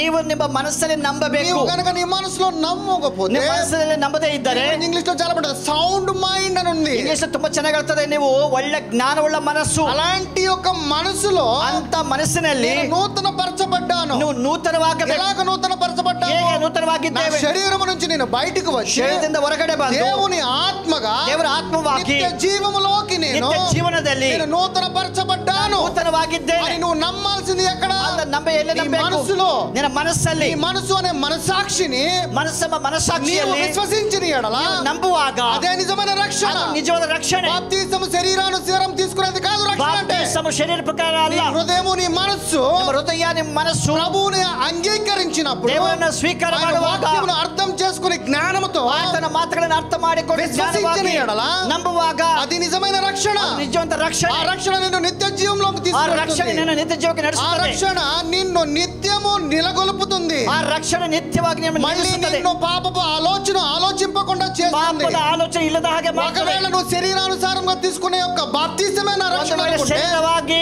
ಬಾಪ್ತಿಸ್ಮ ತೆಗೆದುಕೊಂಡು ರಕ್ಷಣೆ ఈ ಆದರೆ లోకంలో ఉన్న బలహీనతలకు నీ శరీరమును నువ్వు సమర్పించుకుంటావు. ಲೋಕದಲ್ಲಿದ್ದ ಬಲಹೀನತೆಗೆ ಶರೀರಕ್ಕೆ ಒಪ್ಪಿಸಿಕೊಡ್ತೀಯ. అందుకే ఇక్కడ ఉన్నాడంటే మీరు నూతన పరచబడ్డవారు. ಅದಕ್ಕೆ ನೀವು ನೂತನ ಸ್ವಭಾವವುಳ್ಳವರಾಗಿ. ఎక్కడ నీ మనసులో ముందు ಎಲ್ಲ ನಿಮ್ಮ ಮನಸ್ಸಲ್ಲಿ ಮೊದಲು నీ మనస్సును రూపాంతరం చెందాలి. ನಿಮ್ಮ మನస్ಸಲ್ಲಿ ರೂಪಾಂತರ నువ్వు ಆಗಬೇಕು. కనుక నీ మనసును మార్చుకోకపోతే ನೀವು ನಿಮ್ಮ ಸ್ವಭಾವ ಬದಲಾಗದಿದ್ದರೆ దేవునికి చాలా దూరంగా ఉన్నట్లే. ದೇವರಿಗೆ ಬಹಳ ದೂರ ಇದ್ದೀರಾ. రోమిలు రాసిన పత్రిక ರೋಮಾಪುರ ಪತ್ರಿಕೆ 7వ అధ్యాయము 25. ರೋಮಾಪುರ ಪತ್ರಿಕೆ 3ನೇ ಅಧ್ಯಾಯ 25ನೇ ವಾಕ್ಯ. మన ప్రభు అయిన యేసుక్రీస్తు ద్వారా దేవునికి కృతజ్ఞతాస్తుతులు చెల్లించుచున్నాను. మన ప్రభు అయిన యేసుక్రీస్తు ద్వారా దేవునికి కృతజ్ఞతాస్తుతులు చెల్లించుచున్నాడు. కాగా మనస్సు విషయంలో ఇది కరెక్ట్ గా వినండి. మనస్సు విషయంలో, మనుషుల విషయದಲ್ಲಿ నేను దైవ నియమమునకును శరీర విషయములో పాప నియమమునకును దాసుడునై ఉన్నాను. అంటే ఇక్కడ రెండు మనసులు ఉన్నాయి. ಇಲ್ಲಿ ಎರಡು ಮನಸ್ಸಿದೆ. ఏ మనసులు రెండు? ಏನು ಮನಸ್ಸು ಎರಡು? ఒకటి ఆత్మీకమైన మనసు, ఆత్మికమైన మనసు. రెండు శరీరానుసారమైన మనసు. శరీర ప్రಕಾರ మనసు. శరీరానుసారమైన మనసు నువ్వు పాపివని చెప్తుంది. శరీರದ మనసు నేను పాపి ಎಂದು ಹೇಳುತ್ತದೆ. ఆత్మీకమైన మనసు, ಆತ್ಮಿಕವಾದ మనసు నీకు దైవత్వమును పరిచయం చేస్తుంది. ನಿಮಗೆ ದೈವತ್ವವನ್ನು ಪರಿಚಯ ಮಾಡುತ್ತದೆ. దైవ నియమమునకు నీవు, ದೇವರ ನಿಯಮಗಳಿಗೆ నీవు లోనికి వెళతావు. ನೀವು ಒಳಗಡೆ ಹೋಗ್ತೀರಾ. నీ శరీరానుసారం కనుక ఉన్నట్లయితే, శరీర ప్రಕಾರ ఇದ್ದರೆ ఆ మనసు వట్టిది అంటే, ఆ మనసు వ్యర్థ. దానికి వల్ల ఏ ఉపయోగం లేదు. ಅದರಿಂದ ಏನು ಪ್ರಯೋಜನ ಇಲ್ಲ. మనసు ఏం చెప్తుంది? మనసు ಏನು ಹೇಳುತ್ತದೆ? ఎంతసేపు చాడీలు, ಯಾವಾಗಲೂ ಚಾಡಿ ಆಡ್ತೇವೆ. ఎదుటివాడి జీవితంలో ఏం జరుగుతుంది, ಇನ್ನೊಬ್ಬರ ಜೀವನದಲ್ಲಿ ಏನು ನಡೀತಾ ಇದೆ, ఎదుటివాడి సంఘంలో ఏం జరుగుతుంది, ಇನ್ನೊಬ್ಬರ ಸಭೆಯಲ್ಲಿ ಏನು ನಡೀತಾ ಇದೆ, కుటుంబంలో కలహాలు, కుటుంబದಲ್ಲಿ కలహಗಳು, కుటుంబంలో అన్నదమ్ముల మధ్య గొడవలు, అన్నదమ్ముల మధ్య జಗಳ, అత్తమామల గొడవలు, అత్తే మావ జగಳೆ, కుటుంబ కలహాల గొడవలు, కుటుంబದ కలహల జಗಳ గురించే నీ మనసు ఆలోచింపజేస్తుంది. ಇದರ ಬಗ್ಗೆ ನಿನ್ನ మనసు ఆలోచన ಮಾಡುತ್ತದೆ. శరీరము, శరీర ఆచరిస్తుంది. ఈ ఆలోచనకి మనం అందరం కూడా త్వరగా అట్రాక్ట్ అయిపోతాం. ఇంత ఆలోచనకి ನಾವು ಬೇಗ ఆకర్షణ ಆಗ್ತೇವೆ. అందుకనే ಅದಕ್ಕಾಗಿ తీగా ఉన్నదానికి మనం త్వరగా చేదుగా ಸಿಹಿತನವಾಗಿರುವಂತ ನಾವು ಬೇಗವಾಗಿ ಹೋಗ್ತೇವೆ. తీపి మంచిదా, తేజు మంచిదా? ಸಿಹಿ ಒಳ್ಳೆದಾ, ಕಹಿ ಒಳ್ಳೆದಾ? ఏది మంచిది? ಯಾವುದು ಒಳ್ಳೆಯದು? తీయన మాటలు మంచివా? సిహి మాటలు ಒಳ್ಳೆಯదా? కఠినమైన మాటలు మంచివా? కఠినవంత మాటలు ಒಳ್ಳೆಯదా? కఠినమైన మాటలు నిన్ను మార్పాటు చెందిస్తాయి. కఠినవంత మాటలు నిన్ను మార్పడుತ್ತದೆ. తీయన మాటలు నిన్ను మోసపరుస్తాయి. సిహి మాటలు మోಸ ಮಾಡುತ್ತದೆ. ఎందుకంటే ఆ మాటలు నీకు వినసంపుగా ఉంటాయి. ಯಾಕಂದ್ರೆ ಆ ಮಾತುಗಳು ಕೇಳಲಿಕ್ಕೆ ಇಂಪಾಗಿರುತ್ತದೆ. అది కఠోరమైన మాటలు, కఠినమైన మాటలు, కఠినవంత ಮಾತುಗಳು ಕಠಿಣವಾಗಿರುತ್ತದೆ, చేదుగా ఉంటాయి. ಅದು ಕಹಿ ಆಗಿರುತ್ತದೆ. కానీ నిజం ఏంటంటే, ನಿಜ ಏನ್ ಗೊತ್ತಾ? చేదు కలిగిన కఠోరమైన మాటలు, ಕಹಿ ಉಳ್ಳ ಕಠಿಣವಂತ ಮಾತುಗಳು నిన్ను మార్పాటు చెందేలాగా, ರೂಪಾಂತರ ಮಾಡುವ ಹಾಗೆ నీకు ఉపయోగపడతాయి. కానీ ಅದು ಉಪಯೋಗವಾಗುತ್ತದೆ. ఉన్న మాటలు, ಆದ್ರೆ ಸಿಹಿ ಮಾತುಗಳು, మీరు హ్యాపీగా గాడ్ బ్లెస్ యూ, మిమ్మల్ని దేవుడు దీవించును గాక, సంతోషವಾಗಿ ದೇವರ ಆಶೀರ್ವಾದ ಮಾಡಲಿ, ನೀವು ಹಾಗೆ ಹೀಗೆ ಅಂತ ಹೇಳುವಾಗ, అయిపోద్ది, మీకు కారు వచ్చేద్ది, మీకు బిల్డింగ్ వచ్చేద్ది, మీకు కార్ బರುತ್ತೆ, బిల్డింగ్ బರುತ್ತೆ, ನಿನಗೆ బైక్ బರುತ್ತೆ ಅಂತ ಹೇಳುವಾಗ, అలాంటి ఒక మాటలకే మనము త్వరగా ಮಾತುಗಳಿಗೆ ಬೇಗ అట్రాక్ట్ అయిపోతాం, ನಾವು ಆಕರ್ಷಣೆ ಆಗ್ತೇವೆ. కానీ ఇక్కడ దేవుడు ఏమంటున్నాడంటే, దేవుడు ಹೇಳುತ್ತಿದ್ದಾನೆ, ఇలాంటి మనసుతో కనుక నువ్వు ఉంటే, ఇంత మనసు నిಮಗಿದ್ದರೆ పాపంలోకి వెళ్ళిపోతావు, ನೀವು ಲೋಕದಲ್ಲಿ ಹೋಗ್ತೀರಾ. కానీ ಆದರೆ ఆత్మీకమైన మనసు కనుక ಆತ್ಮಿಕವಾದ ಮನಸ್ಸಿದ್ದರೆ నిత్య జీవంలోకి వెళ్తావు, నిత్య జీవಕ್ಕೆ ಹೋಗ್ತೀರಾ. సో మనసు యొక్క ప్రాముఖ్యత చాలా గొప్పది. ఇక్కడ బహಳ ముఖ్య. ನೀವು కాన్షియస్ కలిగి జీవించి ఉన్నట్లయితే, జ్ఞానముಳ್ಳವರಾಗಿದ್ದರೆ నీవు దేవుడిని మహిమపరిచినట్లు, ದೇವರನ್ನು ಮಹಿಮಪಡಿಸ್ತೀಯ. చాలా మంది ఏమంటారు, గ్లోరిఫై గాడ్ అంటారు. ಅನೇಕರು ಹೇಳ್ತಾರೆ ದೇವರಿಗೆ ಮಹಿಮೆ ಉಂಟಾಗಲಿ. ఎలా మహిమపరుస్తావు? హారతిస్తావా? ದೇವರಿಗೆ ಹೇಗೆ ಮಹಿಮಪಡಿಸ್ತೀವಿ? ನೀನು ಆರತಿ ಕೊಡ್ತೀಯ. ಕೊಡ್ತೀಯಾ? ಭಾರತೀಯಂ కదా మనము. ಇರಲ್ವಲ್ಲ. ఏది చేసినా ఆత్మతోనే. ಏನು ಮಾಡಿದ್ರು ಆತ್ಮದಿಂದ. ఆత్మతో నువ్వు మహిమ పరచాలంటే ఆత్మದಿಂದ మహిమపరచಬೇಕು. మనసు కలిగి జీవించాలి. క్రీస్తుని మనసుಳ್ಳವರಾಗಿರಬೇಕು. లోకాన్ని నువ్వు ద్వేషించాలి. లోకం ద్వేషిಸಬೇಕು. ఈ లోకంలో ఉన్నది ఏది నాది కాదు అనుకోవాలి. లోకంలో యాವುದು నన్నదಲ್ಲ. నా తండ్రి నన్ను పై ఉన్న మాట మీద మనసు పెట్టుకోమన్నాడు కానీ కింద ఉన్న వాటి మీద మనసు పెట్టుకోమన్నాడు. ನನ್ನ ತಂದೆ ಮೇಲಿನ ವಿಷಯಗಳನ್ನು ನೋಡಿ ಎಂದು ಹೇಳಿದ್ದಾರೆ, ಕೆಳಗಿನ ವಿಷಯಗಳು ಅಲ್ಲ. అలాంటి కాన్షియస్ కలిగి జీవించాలి. ಅಂತ జ్ఞానವುಳ್ಳವರಾಗಿ ఎప్పుడైతే ఇలాంటి ఆలోచన కలిగి నువ్వు జీవిస్తావో, ఆలోచన ఇರುವಾಗ నా కుమారుడు నా జ్ఞానమును తెలుసుకుంటున్నాడని, ನನ್ನ ಮಗನು ನನ್ನ ಜ್ಞಾನ ತಿಳ್ಕೊಂಡಿದ್ದಾನೆ, అది ఇచ్చే గ్లోరీ, ಅದು ದೇವರಿಗೆ ಮಹಿಮೆ, అది ఇచ్చే నువ్వు మహిమ, ಅದು ದೇವರಿಗೆ ಮಹಿಮೆ, అది ఇచ్చే నువ్వు ఆరాధన, ಅದು ಆರಾಧನೆ. శరీరానుసారంగా శరీర ప్రಕಾರ పాటలు పాడటము, ఆడుతా చప్పట్లు కొట్టడము, తట్టుతా, నాలుగు కన్నీళ్లు వేడటము, అడుతా, ఇది నీ హృదయానికి, ಇದನ್ನ ಹೃದಯಕ್ಕೆ సమాధానం కలిగిద్ది. సమాధాన కొಡುತ್ತೆ, కానీ ಆದರೆ దేవుడి వల్ల ఏ ఉపయోగం లేదు. ಇದರಿಂದ ಏನು ಪ್ರಯೋಜನ ಇಲ್ಲ. ఎందుకనంటే ಯಾಕಂದರೆ మనం ఆరాధన చేయకూడదా? ನಾವು ಆರಾಧನೆ ಮಾಡಬಾರದು. ఆరాధన చేయి, ఆరాధನೆ ಮಾಡಬೇಕು. ಆದರೆ సత్యముతో, సత్యದಿಂದ, పూర్ణ మనసుతో, పూర్ణ మనస్ಸಿನಿಂದ, పూర్ణ హృదయముతో, పూర్ణ హృదయದಿಂದ దేవుని ఆరాధించమన్నాడు. దేవుని ఆరాధನೆ ಮಾಡಿ. ఎలా ఆరాధించాలి? ಹೇಗೆ ಆರಾಧಿಸಬೇಕು? ఆరాధించడం అంటే ఏంటి? ಆರಾಧನೆ ಅಂದ್ರೆ ಏನು? ఈ రోజు వాక్యంలోకి వెళ్ళి చూద్దాం. ಇವತ್ತು ವಾಕ್ಯ ನೋಡೋಣ. పూర్ణ హృదయముతో ఎలా పూర్ణ ఆరాధించాలి? ಹೃದಯದಿಂದ ಹೇಗೆ ಆರಾಧನೆ పూర్ణ ಮಾಡಬೇಕು? మనసుతో ఎలా పూర్ణ ఆరాధించాలి? మనಸ್ಸಿಂದ ಹೇಗೆ? జ్ఞానము కలిగి జ్ఞానವುಳ್ಳವರಾಗಿ ఎలా ఆరాధించాలి? ಹೇಗೆ ಆರಾಧಿಸಬೇಕು? ఎలా ఆరాధించాలంటే దేవుడు నీకు జీవ గ్రంథము నీ చేతిలో ದೇವರು పెట్టాడు. ನಿಮಗೆ ಜೀವ ಗ್ರಂಥ ಕೊಟ್ಟಿದ್ದಾರೆ. ఈ మాటలు శక్తి కలిగి ఉన్నాయి ಆ అంటాడు. ಮಾತಲ್ಲಿ ಶಕ್ತಿ ಇದೆ. ఈ మాటలు శక్తి ఇందులో లేవు. ಆ ಮಾತುಗಳ ಶಕ್ತಿ ಇದರಲ್ಲಿ ಇಲ್ಲ. ఈ మాటలు నీ హృదయంలో ఉంటే శక్తి ఉంటుంది. ಈ ಮಾತುಗಳ ಹೃದಯದಲ್ಲಿರುವ ಶಕ್ತಿ ఈ ಇರುತ್ತದೆ. మాటలు నీ నోటి ద్వారా పలికితే శక్తి ನಿನ್ನ ఉంటుంది. ಬಾಯಿಂದ ನುಡಿಯುವಾಗ ಶಕ್ತಿ. ఈ మాటలు నీ మనసులో నమ్మితే శక్తి ಈ ఉంటుంది. ಮಾತುಗಳು ಮನದಲ್ಲಿ ನಂಬುವಾಗ ಶಕ್ತಿ. కానీ నీ చేతిలో ఉండి నువ్వు చదువుకుంటే ఉపయోగం లేదు. ಆದ್ರೆ నా ನಿನ್ನ ಕೈಯಲ್ಲಿ సహోదరి ಇದ್ದರೆ ಅದು సహోదరుడా. ಪ್ರಯೋಜನ ಇಲ್ಲ. ఆయన నిబంధన నీ హృదయంలో భద్రపరిచి అన్నాడు. ಆತನ ನಿಬಂಧನೆ ಹೃದಯದಲ್ಲಿ ಭದ್ರಪಡಿ ಇಟ್ಟುಕೋ. భద్రపరిచిన తన యొక్క జీవం కలిగిన శక్తి కలిగిన వాక్యాన్ని, ಜೀವವುಳ್ಳ ಶಕ್ತಿಯುಳ್ಳ ವಾಕ್ಯವನ್ನು ಭದ್ರ ಮಾಡುವಾಗ విశ్వసించాలి. నీ మనసులో మన మనಸಲ್ಲಿ ನಂಬಬೇಕು. నువ్వు విశ్వసించిన ఎంత వరకు ನಂಬುವವರೆಗೂ ఎటువంటి ఉపయోగం లేదు. ಏನು ಪ್ರಯೋಜನ ಇಲ್ಲ. నేను బాప్తిజం తీసుకున్నాను, ನಾನು బాప్తిజం నేను చదువుಕೊಂಡಿದ್ದೇನೆ, ప్రభు బలలో పాల్పంచుకుంటున్నాను. ಇದ್ದೇನೆ. నీవు అలాంటి యొక్క శరీరానుసారముగా చూసే వాటి యొక్క క్రియలను బట్టి కనుక ಶರೀರ ಪ್ರಕಾರವಾಗಿ ಕ್ರಿಯೆಗಳು ನೋಡುವಾಗ ನೀನು మార్పాటు చెందలేవు. ರೂಪಾಂತರ ಆಗೋದಿಲ್ಲ. మనసు మారనంత వరకు కూడా, ಮನಸ್ಸು ಬದಲಾಗದಿದ್ದರೆ హృదయం కఠినమైన రాయి, ಕಗ್ಗಲ್ಲು, కఠినమైన రాయి కలిగి ఉంటావా? ಹೃದಯ ಕಗ್ಗಲ್ಲಾಗಿರುತ್ತದೆ. నిజమైన మాంసము కలిగిన దేవుని యొక్క హృదయమై ఉంటావా? ಮಾಂಸವುಳ್ಳವಾಗಿ ದೇವರ ಹೃದಯವಾಗಿರ್ತೀರ. ಅನೇಕರು కఠినమైన హృదయం కలిగి ఉంటారు. ಕಠಿಣವಾಗಿರ್ತಾರೆ ಹೃದಯ. ఎందుకునంటే వారికి జాలి ఉండదు, ಅವ್ರಿಗೆ ದಯ ಇರೋಲ್ಲ, వారి మీద ప్రేమ ఉండదు, ಪ್ರೀತಿ ಇರೋಲ್ಲ, ఎవరిని కూడా వాళ్ళ దగ్గరికి తీసుకోలేరు, ಯಾರನ್ನ ಹತ್ರಕ್ಕೆ ತೆಗೆದುಕೊಳ್ಳೋದಿಲ್ಲ. అలాంటి యొక్క హృదయం రాయితో కూడినది. ಅಂತ హృదಯ కల్లాಗಿದೆ. కానీ దేవుడు అంటున్నాడంటే, దేవుడు ಹೇಳ್ತಿದ್ದಾನೆ, అరే నాలో మనమేమంటాము, we are image of Christ అంటాము. ನಾವು ದೇವರ ಸ್ವರೂಪ. ఆయన యొక్క మనస్సు కలిగిన వారిలో ಆತನ ಹೃದಯ ಉಳ್ಳವರಾಗಿ రాయి లాంటి హృదయం ఉంటే నీవు ఆయన కుమారుడు అవుతావా? ఏమవుతావు? ಮಗನಾಗ್ತೀಯ ಆಗಲ್ವಾ? మనము పెదాలతోనే దేవుని గణపరుస్తున్నాం, ತುಟಿಗಳಿಂದ ದೇವರ ಗಣಪಡಿಸಿದ್ದೇವೆ, ఆరాధన చేశారు. ಇಲ್ಲಿ ನಾವು ಆರಾಧನೆ ಮಾಡಿದ್ದೇವೆ. మీరే పరీక్షించుకోండి నా సహోదరి, పరీక్ష ಮಾಡಿಕೊ సహోదర సహోదరి. దేవుని గణపరుస్తున్నావు, ದೇವರನ್ನ ತುಟಿಗಳಿಂದ ಗಣಪಡಿಸಿದ್ದೀಯ. హృదయముతో నీ మనసుతో దేవునికి చాలా దూరంగా ఉంటున్నావు. ಹೃದಯದಿಂದ ದೂರ ಇದೆಯಾ? సంఘానికి వచ్చి ಈ సభೆಗೆ ಬಂದು నీవు మార్పాటు చెందనంత వరకు కూడా, ರೂಪಾಂತರ ಆಗಿಲ್ಲ నీవు ಅಂದ್ರೆ క్రైస్తవుడు అని చెప్పుకోవడం కూడా వృధా. ನೀನು ದೇವರ ಮಗನ ಹೇಳೋದು ವ್ಯರ್ಥ. నీవు కనుక నిజమైన క్రైస్తవుడుగా దేవుడికి కనపడాలంటే ನಿಜವಾದ ಕ್ರೈಸ್ತನಾಗಿ నీ మనసు నీ హృదయం మారాల్సిందే. ಮನಸ್ಸು ಹೃದಯ ಬದಲಾಗಬೇಕು, మార్పాటు చెందాల్సిందే, ರೂಪಾಂತರ ಆಗಬೇಕು, రూపాంతరము చెందాల్సిందే. రూపాంతర ಆಗಬೇಕು. రూపాంతరము చెందనంత వరకు ರೂಪಾಂತರ కూడా ಆಗದೇ ಇದ್ದರೆ ఎటువంటి ఉపయోగము లేదు. ಯಾವ ಪ್ರಯೋಜನ ಇಲ್ಲ. ఆ వాక్యము నీలో ప్రవేశించినంత వరకు కూడా, ಆ ವಾಕ್ಯ ನೀನು ಪ್ರವೇಶ ಮಾಡುವವರೆಗೂ, పేరుకే నువ్వు క్రైస్తవుడివి. ಯಾಕಂದ್ರೆ ನೀವು ಕ್ರಿಸ್ತನು. అందుకనే దేవుడు అన్నాడు, పెదాలతో గణపరచుకున్నాకు. ದೇವರು ಹೇಳ್ತದೆ, ನಾನು ತುಟಿಗಳಿಂದ ఉంటే ಗಣಪಡಿಸಿ, అటే పన్న ఉండి ఇటే పన్న ఉండి అంటున్నాడు. ಆ ಕಡೆಗಾದ್ರೆ ಇರಿ, ಈ ಕಡೆಗಾದ್ರೆ ಇರಿ. నులివెచ్చగా ఉండ మాకు నేను ఉమ్మి వేస్తానంటున్నాడు. ಉಗುರು ಬೆಚ್ಚಾಗಿರಬೇಡ್ರಿ, ಅದನ್ನ మత్తయి సువార్త 22:37. మత్తయి సువార్త 22:37. ಮತ್ತಾಯ ಸುವಾರ್ತೆ అందుకు ఆయనని పూర్ణ హృదయముతోను, నీ పూర్ణ హృదయముతోను, నీ పూర్ణ ఆత్మతోను, నీ పూర్ణ ఆత్మతోను, నీ పూర్ణ మనసుతోను, నీ పూర్ణ మనసు. అంటే ఇక్కడ చూడండి, దేవుడు ఇచ్చిన మొదటి ఆజ్ఞ ఇది. ದೇವ್ರ ಕಡೆಯಿಂದ ಮೊದಲನೇ ಆಜ್ಞೆ. ఈ ఆజ్ఞలో మనసుకి చాలా ప్రాధాన్యత ಈ ఇచ్చాడు. ಆಜ್ಞೆಯಲ್ಲಿ ಮನಸ್ಸಿಗೆ ಬಹಳ ಮುಖ್ಯ. నీ చేతులకి ఇవ్వలేదు, ನಿಮ್ಮ ಕೈಗಳು ಕೊಟ್ಟಿಲ್ಲ, కానీ నీ మనసుకి ఇచ్చాడు. ನಿಮ್ಮ ಮನಸ್ಸಿಗೆ ಕೊಟ್ಟಿದ್ದಾರೆ. నీ కనులు కూడా ఇవ్వలేదు, ಕಣ್ಗಳಿಗೆ ಕೊಟ್ಟಿಲ್ಲ, కానీ మనసుకి ఇచ్చాడు. ಮನಸ್ಸಿಗೆ ಕೊಟ್ಟಿದ್ದಾರೆ. నీ చెవులకి ఇవ్వలేదు, ಕಿವಿಗಳು ಕೊಟ್ಟಿಲ್ಲ, కానీ నీ ಆದರೆ మనసుకి ನಿನ್ನ ఇచ్చాడు. ಮನಸ್ಸಿಗೆ ಕೊಟ್ಟಿದ್ದಾರೆ. ఎందుకు ఇచ్చాడు? ಯಾಕೆ ಕೊಟ್ಟಿದ್ದಾರೆ? ఎందుకంటే మనస్సు అనేది చాలా ప్రాముఖ్యం. ಯಾಕಂದ್ರೆ ಮನಸ್ಸು ಬಹಳ ಮುಖ್ಯ.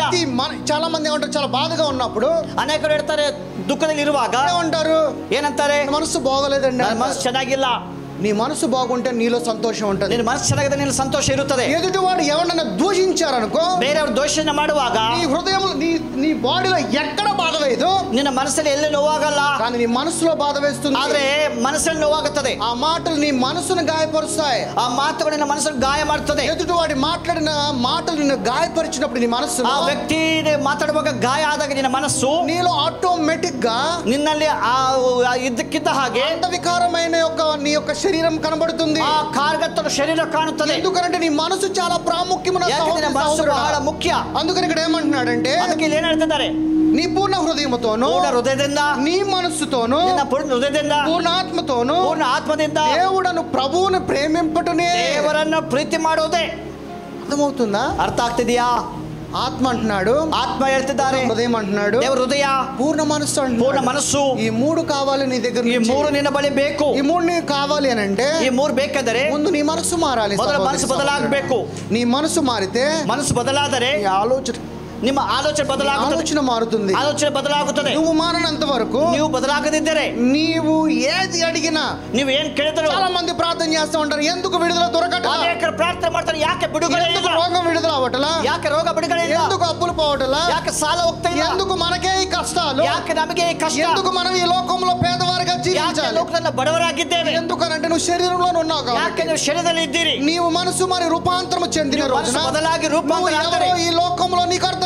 ನೀನು ಯಾರೋ ಎಂದು ಈ ಲೋಕದಲ್ಲಿ నీవు ఈ ಗೊತ್ತಾಗ್ತದೆ. లోకంలో అర్థం కానంత వరకు ನಿನಗೆ ಈ ಲೋಕ ಅರ್ಥವಾಗದಿದ್ದರೆ నీవు నిజంగా ఒట్టివాడివే, ನೀವು ವ್ಯರ್ಥ, నువ్వు పనికిరాని పాత్రవే. ನಿನ್ನ ಕೆಲಸಕ್ಕೆ ಬರುವಂತ ఆ ಪಾತ್ರ పాత్ర దేనికి పనికిరాదు. ಆ ಪಾತ್ರ ಕೆಲಸಕ್ಕೆ ఆ ಬರೋದಿಲ್ಲ. పాత్ర దేవుడికి పనికొచ్చే విధంగా నువ్వు మారు ಪಾತ್ರ పొందాలంటే ದೇವರಿಗೆ ಬರೋ ಹಾಗೆ ಮಾರ್ಪಡಿಸಿದರೆ నువ్వు రెన్యూ అవ్వాలి. నీ ನಿಮ್ಮ మనసులో ಆಲೋಚನೆಯನ್ನು ಬದಲಾಗಿಸಿ రూపాంతరము చెందాలి. ರೂಪಾಂತರ ಆಗಿರಿ. రూపాంతరము చెందనంత వరకు కూడా ರೂಪಾಂತರ ಆಗದೆ ಇದ್ದರೆ ఏ ఉపయోగము లేదు నా ಏನು ಪ್ರಯೋಜನ సహోదరి ಇಲ್ಲ, సహోదరుడా. ಸಹೋದರ ಸಹೋದರಿ. రోమిలు రాసిన పత్రిక 15:6, ರೋಮಾಪುರ ಪುಸ್ತಕ 15వ అధ్యాయం 6వ వచనం, 15ನೇ ಅಧ್ಯಾಯ 6ನೇ ವಾಕ್ಯ. క్రీస్తు యేసు చిత్త ప్రకారం, క్రీస్తు యేసు చిత్త ప్రకారము ఒకరితో ఒకడు మనస్సు కలిసిన వారే మనస్సు కలిసిన వారే, ఒకే మనస్సు కలిగి ఉండాలి. ನೀವು ಏಕ ಮನಸ್ಸಿನಿಂದ. ఎందుకని? అదేంటి, ఈయనకు ఒక మనసు ఉంది, నాకు మనసు ఉంది కదా. ಅದೇನು ನನಗೊಂದು ಮನಸ್ಸಿದೆ, ಅಯ್ಯ ಒಂದು ಮನಸ್ಸಿದೆ.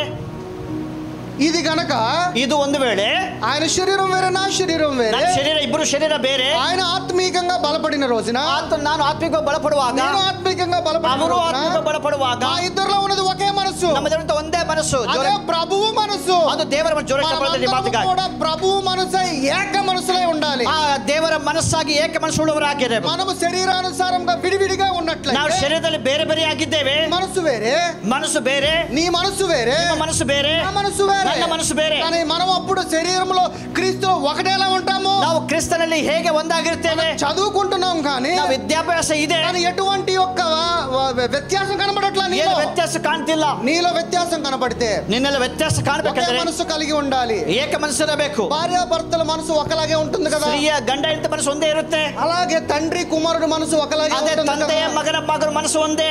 అలాగే ಅದೇ ఒకరిని ఒకరు కూడా ఒకే మనసు కలిగి ఉన్న రోజున, ನಾವು ಒಬ್ಬರನ್ನೊಬ್ಬರು ಏಕ ಮನಸ್ಸುಳ್ಳವರಾಗ ಇರುವಾಗ, ఆ రోజున మనకి ಅವತ್ತು ನಮಗೆ భేదం ఉండదు, ಯಾವ ಭೇದ ಇರೋದಿಲ್ಲ, కులం ఉండదు, ಕುಲ ಇರೋದಿಲ್ಲ, పొడుగు నలుపు అనేది ఉండదు, ಎತ್ತರ ಕೆಪ್ಪ ಇರೋದಿಲ್ಲ, ఏది ఉండదు. ಏನು ಇರೋದಿಲ್ಲ. మనమందరము సమానత్వమే. ನಾವೆಲ್ಲರೂ ಏಕವುಳ್ಳವರಾಗಿದ್ದೇವೆ. Body of Christ. ನಾವೆಲ್ಲರೂ ಕ್ರಿಸ್ತನ అది ಶರೀರವಾಗಿದ್ದೇವೆ. నిజమైన సంఘము అనే శరీరంలో ఉన్నామని అర్థము. ಶರೀರಗಳಿಗೆ ಅರ್ಥವಾಗುತ್ತದೆ. కానీ మన పేదలతో మాట్లాడుతున్నాం, ನಾವು ತುಟಿಗಳಲ್ಲಿ ಹೇಳ್ತೇವೆ, కానీ హృదయంతో మనం మాట్లాడట్లా. ಹೃದಯದಿಂದ ಮಾತಾಡೋದಿಲ್ಲ. హృదయంతో దూరంగా ఉన్నావు. ಹೃದಯದಿಂದ ಬಹಳ ದೂರ ಇದ್ದೇವೆ. నిన్ను నువ్వే పరీక్షించుకున్న ನಿಮ್ಮ ನೀವು ಪರೀಕ್ಷೆ ಮಾಡಿಕೊ ಸಹೋದರ. ఒకరితో ఒకడు మనసు కలిగిన వారై ఉండునట్లు ఓర్పునకు ఆదరణకర్తయకు దేవుడు మీకు అనుగ్రహించునుగాక. ಯೇಸು ಕ್ರಿಸ್ತನ ತಂದೆಯಿಂದ ದೇವರನ್ನು ಕೊಂಡಾಡುವಿರಿ. 1 పేతురు 1ನೇ ಪೇತ್ರನು 3:8, 3:8. 1ನೇ ಪೇತ್ರನು 3ನೇ ಅಧ್ಯಾಯ 8ನೇ ವಾಕ್ಯ. తుదకు మీరందరూ మీరందరూ ఏక మనస్కులై ఒకటే మనస్సు కలిగి ఏక మనసుಳ್ಳవరాగిరి. ఒకరి సుఖ దుఃఖములు యందు ఒకరి సుఖ దుఃఖాల ముందు నిజంగా ఉంటామా? ಪರ ಸುಖ ದುಃಖಗಳು ಇರ್ತೀವ. మన సుఖంలో ఉంటాం ఏక మనస్సే. ಏಕ ಮನಸ್ಸಾಗಿ ಸುಖದಲ್ಲಿ ಇರ್ತೇವೆ, మన దుఃఖంలో ದುಃಖದಲ್ಲಿ మనం ఉండం. ನಾವು ಇರೋದಿಲ್ಲ. నువ్వు అక్కడి దగ్గరికి వెళ్ళమాకు. ನಿನಗೆ ಅಲ್ಲಿ ಹೋಗ್ಬೇಡ. వాళ్ళు ఆల్రెడీ ప్రాబ్లమ్స్ లో ఉన్నారు. ಅವ್ರು ಆ ಮೊದಲೇ ಕಷ್ಟದಲ್ಲಿ ಇದ್ದಾರೆ. వాళ్ళ కష్టంలో ఉంటే వాళ్ళ వైపు కూడా చూడము. ಅವ್ರ ಕಷ್ಟದಿಂದ ಅವ್ರ ಕಡೆಗೆ ನೋಡೋದಿಲ್ಲ. ಅವ್ರ బాధలో ఉంటే ఆ బాధను నువ్వు బాధని పంచుకోవు. ಅವ್ರ ನೋವಿನಲ್ಲಿದ್ದರೆ ಆ ನೋವನ್ನು ಹಂಚಿಕೊಳ್ಳೋದಿಲ್ಲ.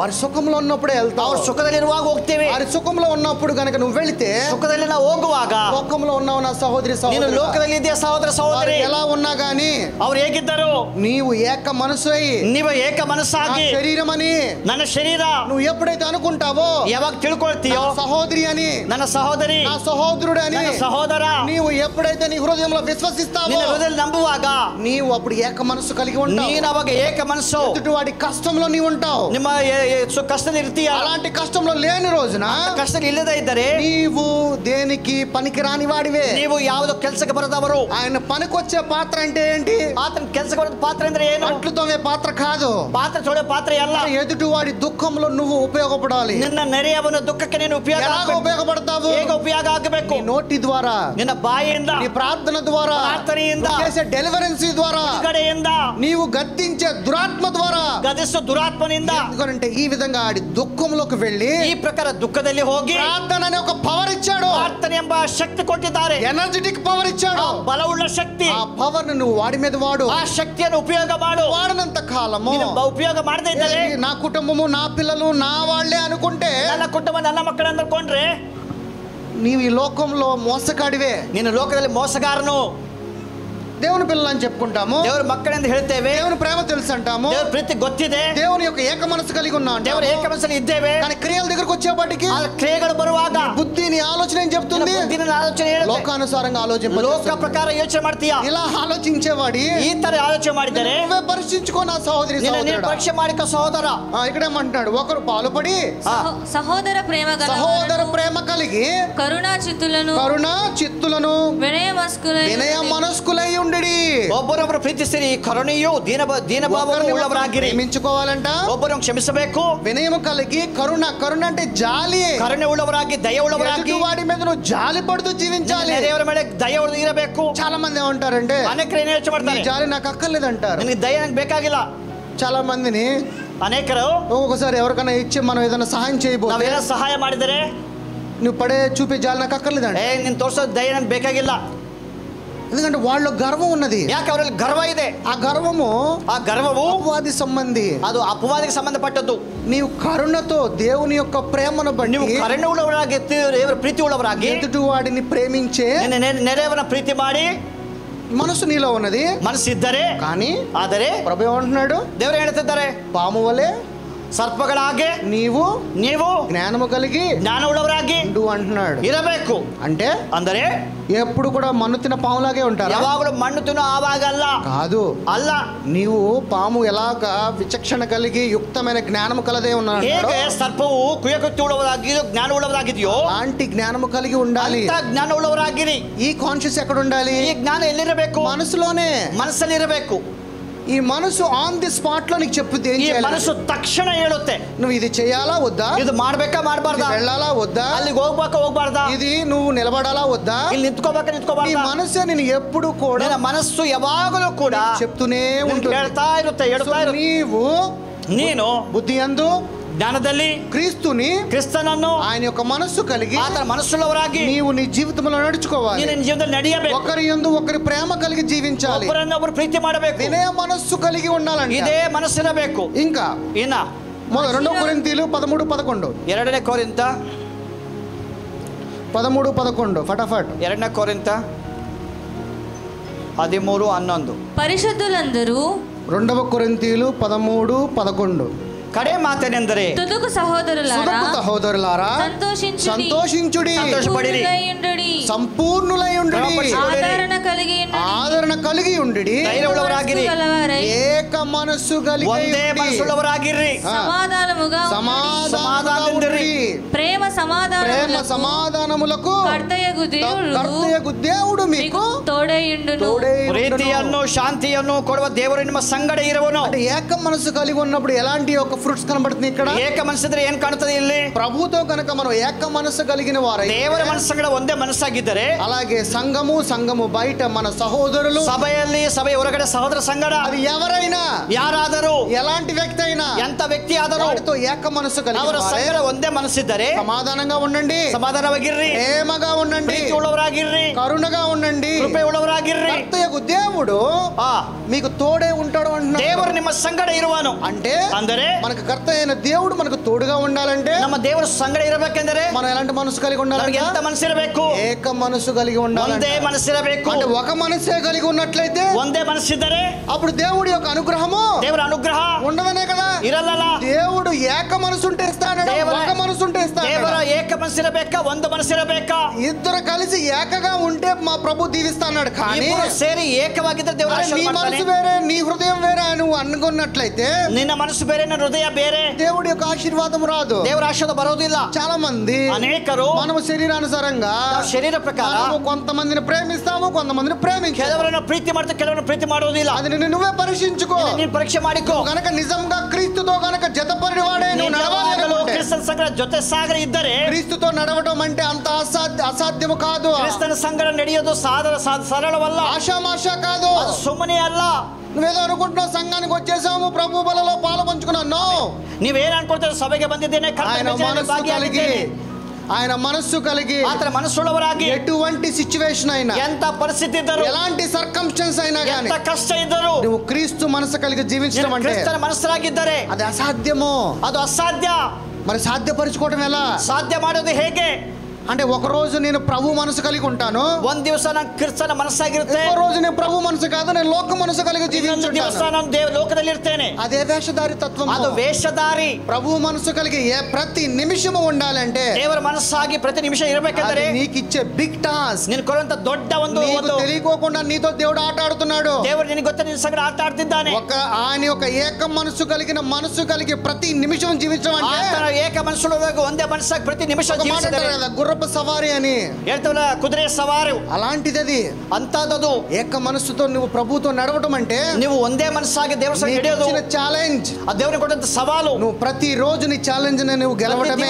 ಈ ಸವಾಲನ್ನು ಜಯಿಸಬೇಕು. అరే ఈ సమయంలో ఉన్న మనసు 10 నిమిషాల తర్వాత ఉండదు. ಈಗಿರಂತ ಮನಸ್సు ಮತ್ತೆ 10 ನಿಮಿಷ ಇರೋದಿಲ್ಲ. లోకసారమైన మనస్సు, ಲೋಕಾನುಸಾರ ಮನಸ್ಸು, ప్రభువు మనస్సు, ಆದ್ರೆ ದೇವರ ಮನಸ್ಸು ఎప్పుడు ఒకలాగా ఉంటుంది. ಯಾವಾಗಲೂ ಒಂದೇ ತರ ಇರುತ್ತೆ. ఎలా ఉంటుంది ఆ మనస్సు? ಹೇಗಿರುತ್ತದೆ ಅದು? కనికరమ కలిగి ఉంటుంది, ಅದು ಕರುಣೆ ಉಳ್ಳದ್ದು, జాలి కలిగి ఉంటుంది, దయ ఉಳ್ಳದ್ದು, ప్రేమ కలిగి ఉంటుంది, ಪ್ರೀತಿ ಉಳ್ಳದ್ದು. అది అన్ని సందర్భాలలో, ಎಲ್ಲಾ ಸಂದರ್ಭದಲ್ಲಿ, అన్ని విషయములలో, ಎಲ್ಲಾ ವಿಷಯಗಳಲ್ಲಿ, ప్రతి పరిస్థితిలో, ಪ್ರತಿ ಪರಿಸ್ಥಿತಿಯಲ್ಲಿ, ఎప్పుడు ఏ సందర్భమైనా, ఏ ಎಲ್ಲಾ కాలమైనా ಸಂದರ್ಭದಲ್ಲಿ ಒಂದೇ ರೀತಿ, ఒకటే రీతిగా నిన్న నేడు రేపు ಒಂದೇ ರೀತಿ, ನಿನ್ನ ಇವತ್ತು ಯಾವಾಗಲೂ ప్రీతి ఒకటే రీతిగా ఉన్న దేవుని ప్రేమ, ಒಂದೇ ಇರಾಗಿರೋ ದೇವರ ಪ್ರೀತಿಯಾಗಿದೆ. అలాంటి స్వభావం కలిగి మనం జీవించాలి. ಅಂತ ಸ್ವಭಾವ ಉಳ್ಳವರಾಗಿ, అలాంటి స్వభావం కనుక నీలో కనుక లేకపోతే, ಅಂತ ಸ್ವಭಾವ ಇಲ್ಲದೆ ಇದ್ದರೆ ನೀವು వ్యర్థుడివి. ವ್ಯರ್ಥ.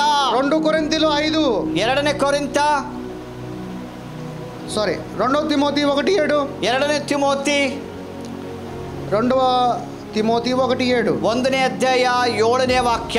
దేవుడు ನಮಗೆ మనకి శక్తియు ప్రేమయు ఇంద్రియ నిగ్రహము గల ఆత్మని ఇచ్చెను గాని పిరికితనము గల ఆత్మనియలేదు. ದೇವರು ನಮಗೆ ಕೊಟ್ಟಿರುವ ಆತ್ಮವು ಬಲ, ಪ್ರೀತಿ, ಶಿಕ್ಷಣಗಳ ಆತ್ಮವೇ ಹೊರತು ಏಡಿತನದ ಆತ್ಮವಲ್ಲ. ఇక్కడ ఏమన్నాడు ఇంగ్లీష్ లో? మనకి సౌండ్ మైండ్ ఇచ్చాడంట. ఇంగ్లీష్ లో ಹೇಳಿದ್ರೆ సౌండ్ మైండ్ అంటే జ్ఞానము, ಅಂದ್ರೆ ಜ್ಞಾನ.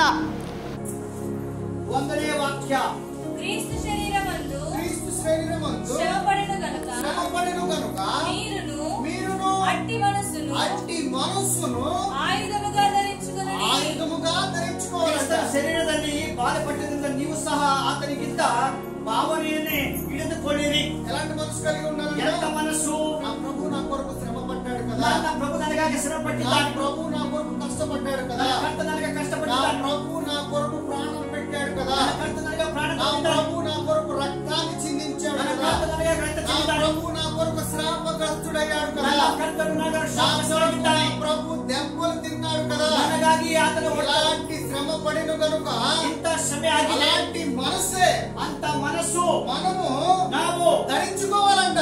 ಧರಿಸಬೇಕು. చిన్న నిద్రంగానే ಸ್ವಲ್ಪ ನೋವು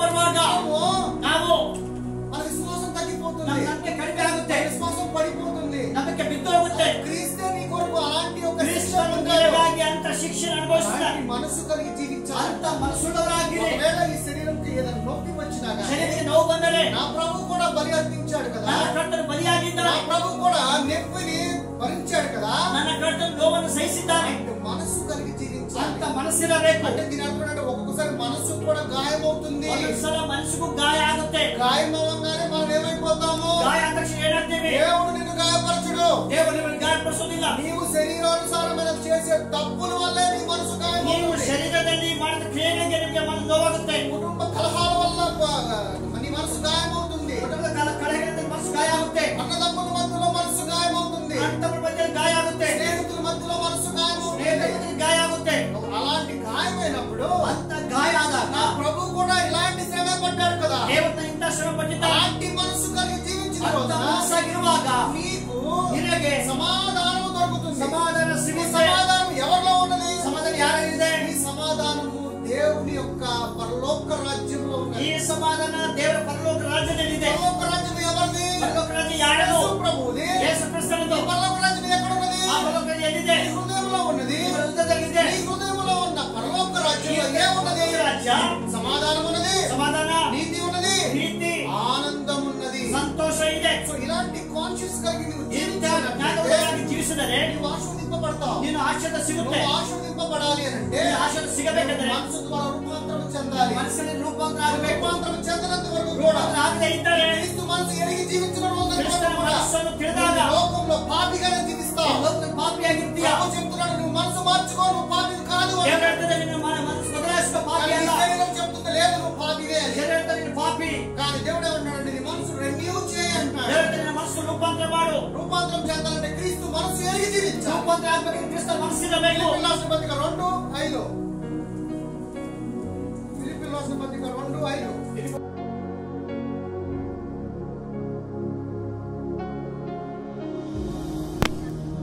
మనసు ఈ మనసును మీరును కలిగి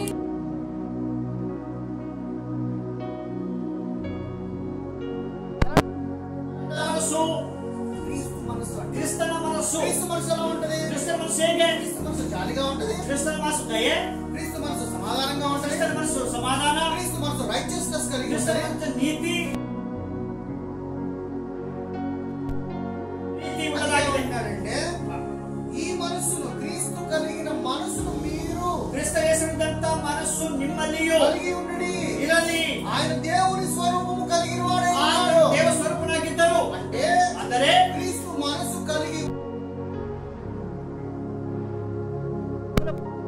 క్రీస్తు మనసు కలిగిన వారిగా కాకుండా ఉన్నట్లయితే ನೀವು ಕ್ರಿಸ್ತ ಮನಸ್ಸು ಇಲ್ಲದೆ ಇದ್ದರೆ ఈ లోకంలో పాపిగా ఉంటావు. ಈ ಲೋಕದಲ್ಲಿ ಪಾಪಿ. ఒకవేళ క్రీస్తు ಕ್ರಿಸ್ತರ ಮನಸ್ಸಾಗಿದ್ದರೆ దేవుని స్వరూపమే ದೇವರ కలిగి ಸ್ವರೂಪ. ఉంటాడు. ఇక్కడ ఏమంటాడు చూడండి, ఆయన దేవుని స్వరూపము కలిగిన వాడే ఉండి ಆತನು ದೇವ ಸ್ವರೂಪನಾಗಿದ್ದರು. అంటే మనం క్రీస్తు మనసు కలిగి ఉన్నట్లయితే ಕ್ರಿಸ್ತರ ಮನಸ್ಸಿದ್ದರೆ మనము దేవుని యొక్క స్వరూపము కలిగి ನಾವು ఉన్నాము. ದೇವರ ಸ್ವರೂಪವಾಗಿದ್ದೇವೆ. దాని తర్వాత ఎంత మంచి వచనం చెప్తారు తర్వాత ನೋಡಿ, దేవునితో దేవునితో ದೇವರಿಗೆ సమానముగా ಸಮಾನವಾಗಿರುವುದೆಂಬ ఉండుట. విడిచిపెట్టదుడని ఇప్పుడు మనం అందరం ఎవరితో సమానంగా ఉన్నట్టు? ಯಾರು ಸಮಾನವಾಗಿದ್ದೇವೆ? ఎవరితో సమానంగా ఉన్నట్టండి? ಯಾರು ಸಮಾನವಾಗಿದ್ದೇವೆ? దేవుడితో సమానంగా ఉన్నామా? ದೇವರು ಸಮಾನವಾಗಿದ್ದೇವಾ? అతను ఇంకా పెట్టగుప్పివేనా? ಇನ್ನು ತಿಪ್ಪಿ ಆಗಿದ್ದೇವಾ? దేవుడు నా మనసు కలిగి జీవించిన రోజున ದೇವರ ಮನಸ್ಸಿರುವಾಗ నా స్వరూపము కలిగి ఉంటావు. ನನ್ನ ಸ್ವರೂಪವಾಗಿರ್ತೀಯಾ? నువ్వు నేను సమానము అంటున్నాడు. ఈ లోకంలో ఏ సమానత్వం మధ్య లేదో ಈ ಲೋಕದಲ್ಲಿ ಯಾವ ಸಮಾನತೆ ಇಲ್ಲ. ప్రభు మహిమ ద్వారా మనందరినీ, ದೇವರ మహిಮೆಯಿಂದ ನಮ್ಮೆಲ್ಲರನ್ನ, గ్రీకు దేశస్తుడికి కాదు, ಗ್ರೀಕರಲ್ಲ, మనం అందరము ఆయనలో ఒకటని చెప్తున్నాడు. ನಮ್ಮೆಲ್ಲರೂ ಅದರಲ್ಲಿ ಒಂದಾಗಿದ್ದೇವೆ. ఈ సమానత్వాన్ని తీసుకొచ్చిన వాడే ಈ ప్రభు. ಈ ಸಮಾನತೆ ದೇವರು ತಂದಿದ್ದಾರೆ. నువ్వు ఇంకా నీ శరీరంతో నేను దేవుడికి దూరంగా ఉన్నాను అనుకుంటున్నావు. ಇನ್ನು ಶರೀರ ದೇವರಿಗೆ ದೂರವಾಗಿದ್ದೀಯಾ? ప్రభు చెప్తున్నాడు, ದೇವರು ಹೇಳ್ತಿದ್ದಾನೆ, నువ్వు నేను ఒకటే. ನೀನು ನಾನು ಒಂದೇ. అరే తండ్రి కుమారుడు ఏకాత్మైన నా మాట ತಂದೆ నమ్ముతున్నావు. ಮಗನು ಏಕಾತ್ಮವಾಗಿ ನಂಬುತ್ತೀಯಾ? కుమారుడు మనము ఏకాత్మైన ఎందుకు నమ్ము? ಮಗನು ನಾನು ಏಕಾತ್ಮರು ಯಾಕೆ ఎందుకంటే నీ మనసు ఇంకా రూపాంతరం చెందలా. ರೂಪಾಂತರ ಆಗಿಲ್ಲ. ఇది రూపాంతరం చెందితే ರೂಪಾಂತರ ಆಗುವಾಗ నీవు ఆయనతో కలిసి ఏకాత్మైన ನೀವು ಆತರ ಸಂಗಡ ಏಕಾತ್ಮವಾಗಿದ್ದೀರಿ. ఏకాత్మైన నువ్వు నమ్మనంత వరకు ಏಕಾತ್ಮ ನಮ್ಮದೇ ಇದ್ದಾರೆ. లోకంలో పాపిగానే జీవిస్తావు. ಲೋಕದಲ್ಲಿ ಪಾಪಿಯಾಗಿರ್ತೀಯಾ? పాపిగా జీవిస్తావా? ಪಾಪಿಯಾಗಿರ್ತೀಯಾ? దేవునిలాగా దేవునితో సమానుడిగా జీవిస్తావా? ದೇವರಾಗಿ ದೇವರ ರೀತಿಯಲ್ಲಿರ್ತೀಯಾ? మీరు ఎంతనే చెప్పండి కానీ నేను పాపిని అంటాను. ನೀನು ಎಷ್ಟೇ ಹೇಳು ನಾನು ಪಾಪಿ. ఎందుకనంటే ಯಾಕಂದ್ರೆ మనసు రూపాంతరం చెందల. రూಪಾಂತರ ಆಗಿಲ್ಲ. ಒಂದು ವೇಳೆ ఏదైతే నీ శరీరానుసారంగా నువ్వు పాపి అని తలంచుకుంటున్నావో, మనసు రూపాంతరం చెందితే, మనసు రూపాంತರ ಆದರೆ దేవునికి సమానంగా ఉన్నవాడిని, దేవునికి సమానನಾಗಿದ್ದೇನೆ, ఇలా చేయకూడదు కదా, ನಾನು ಇತರ ಮಾಡಬಾರದು. మనసులో మార్పు చెందుతావు, మనసులో రూಪಾಂತರ ಆಗುತ್ತದೆ, ಬದಲಾಗುತ್ತದೆ, రిపెంటెన్స్ చెందుతావు, ನೀನು ಮಾನಸಾಂತರ ಹೊಂದುತ್ತೀಯಾ, మారు మనసు పొందుతావు. ನೀನು ಬೇರೆ ಮನಸ್ಸು ಹೊಂದುತ್ತೀಯಾ. నువ్వు ముందు మారు మనసే పొందకపోతే, ನೀನು ರೂಪಾಂತರ ಮನಸ್ಸಂತರ ಇಲ್ಲ ಅಂದ್ರೆ ఎప్పుడు మరి దేవుడితో సమానంగా దేవుడిలాగా ఉంటావు. ಯಾವಾಗ ದೇವರ ಸಂಗಡ ಏಕವಾಗಿ ಏಕರೀತಿಯಾಗಿರ್ತೀಯಾ, అంటే పేరుకే మాట్లాడతావా, ಮಾತಿಗೆ ಮಾತಾಡ್ತೀಯಾ, పేరుకే నువ్వు దేవుని స్వరూపమా, మరి మాతిಗೆ ದೇವರ ಸ್ವರೂಪನ, పేరుకే దేవుని యొక్క మనసు కలిగి ఉన్నావా, ಮಾತಿಗೆ ದೇವರ ಮನಸ್ಸಾಗಿದ್ದೀಯಾ, పేరుకే నువ్వు దేవుడితో సమానంగా ఉన్నావా, ಮಾತಿಗೆ ದೇವರ ಸಮಾನವಾಗಿದ್ದೀಯಾ, లేదు. ಇಲ್ಲ.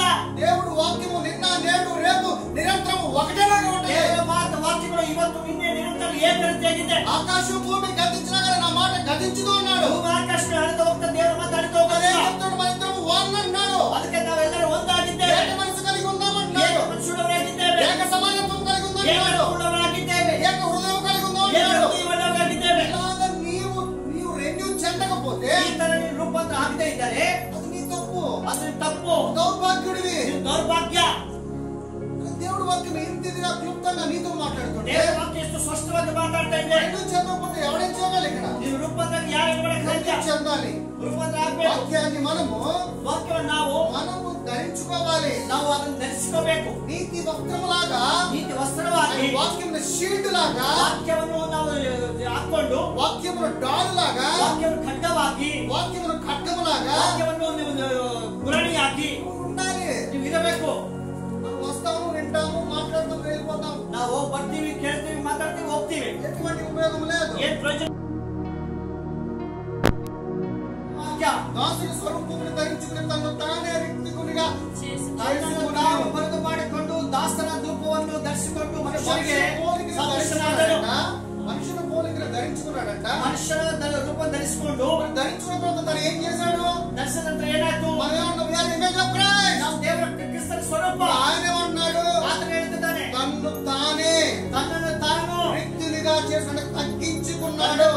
ತಗ್ಗಿಸಿಕೊಂಡು ఈ రోజు మన సంఘంలో కానీ బయట ಬೇರೆ సంఘంలో ಸಭೆಗಳಲ್ಲಿ మనలో తగ్గింపు ఉన్నదా? ತಗ್ಗಿಸ್ಕೊಳ್ತೀವಾ? అంటే తగ్గింపు లేకపోయినా కానీ ಸಿಗದೇ ಇದ್ದರೂ ಕೂಡ వాడి కుమారుడు కావు. ದೇವರ ಮಗನಲ್ಲ. వాడి కుమారుడు కావాలంటే ಆತನ ಮಗನಾಗ್ಬೇಕಂದ್ರೆ తగ్గించుకోవాలి. ತಗ್ಗಿಸ್ಕೋಬೇಕು. తగ్గించుకునే స్వభావం నీలో ఉండాలి. ತಗ್ಗಿಸುವ ಸ್ವಭಾವ ಇರಬೇಕು. తగ్గింపబడిన వాడు హెచ్చింపబడును అన్నాడు. ತಗ್ಗಿಸ್ಕೊಳ್ಳೋನು ಹೆಚ್ಚಿಸಿಕೊಡ್ತಾನೆ. ఎందుకంటే తగ్గింపులో ఆశీర్వాదం ఉన్నది. ತಗ್ಗಿಸುವ ಆಶೀರ್ವಾದ ಇದೆ. తగ్గించుకునే మనసు ఆశీర్వాదం ఉన్నది. ತಗ್ಗಿಸುವ ಮನಸ್ಸಿನ ಆಶೀರ್ವಾದ, తగ్గించుకునే హృదయం ఉంటే ఆశీర్వాదం ఉన్నది. ಹೃದಯದ ಆಶೀರ್ವಾದ. ఇలాంటి మనసు కలిగి జీవించాలి నా ಇಂಥ సహోదర ಮನಸ್ಸುಳ್ಳವರಾಗಿರಬೇಕು ಸಹೋದರ. అంతేగాని కాసేపు లోకములో, ಸ್ವಲ್ಪ ಸಮಯ ಲೋಕದಲ್ಲಿ, కాసేపు మన రెగ్యులర్ గా సంఘాల్లో మనం వచ్చేసి వాక్యం వేసేసుకుంటే కాదు.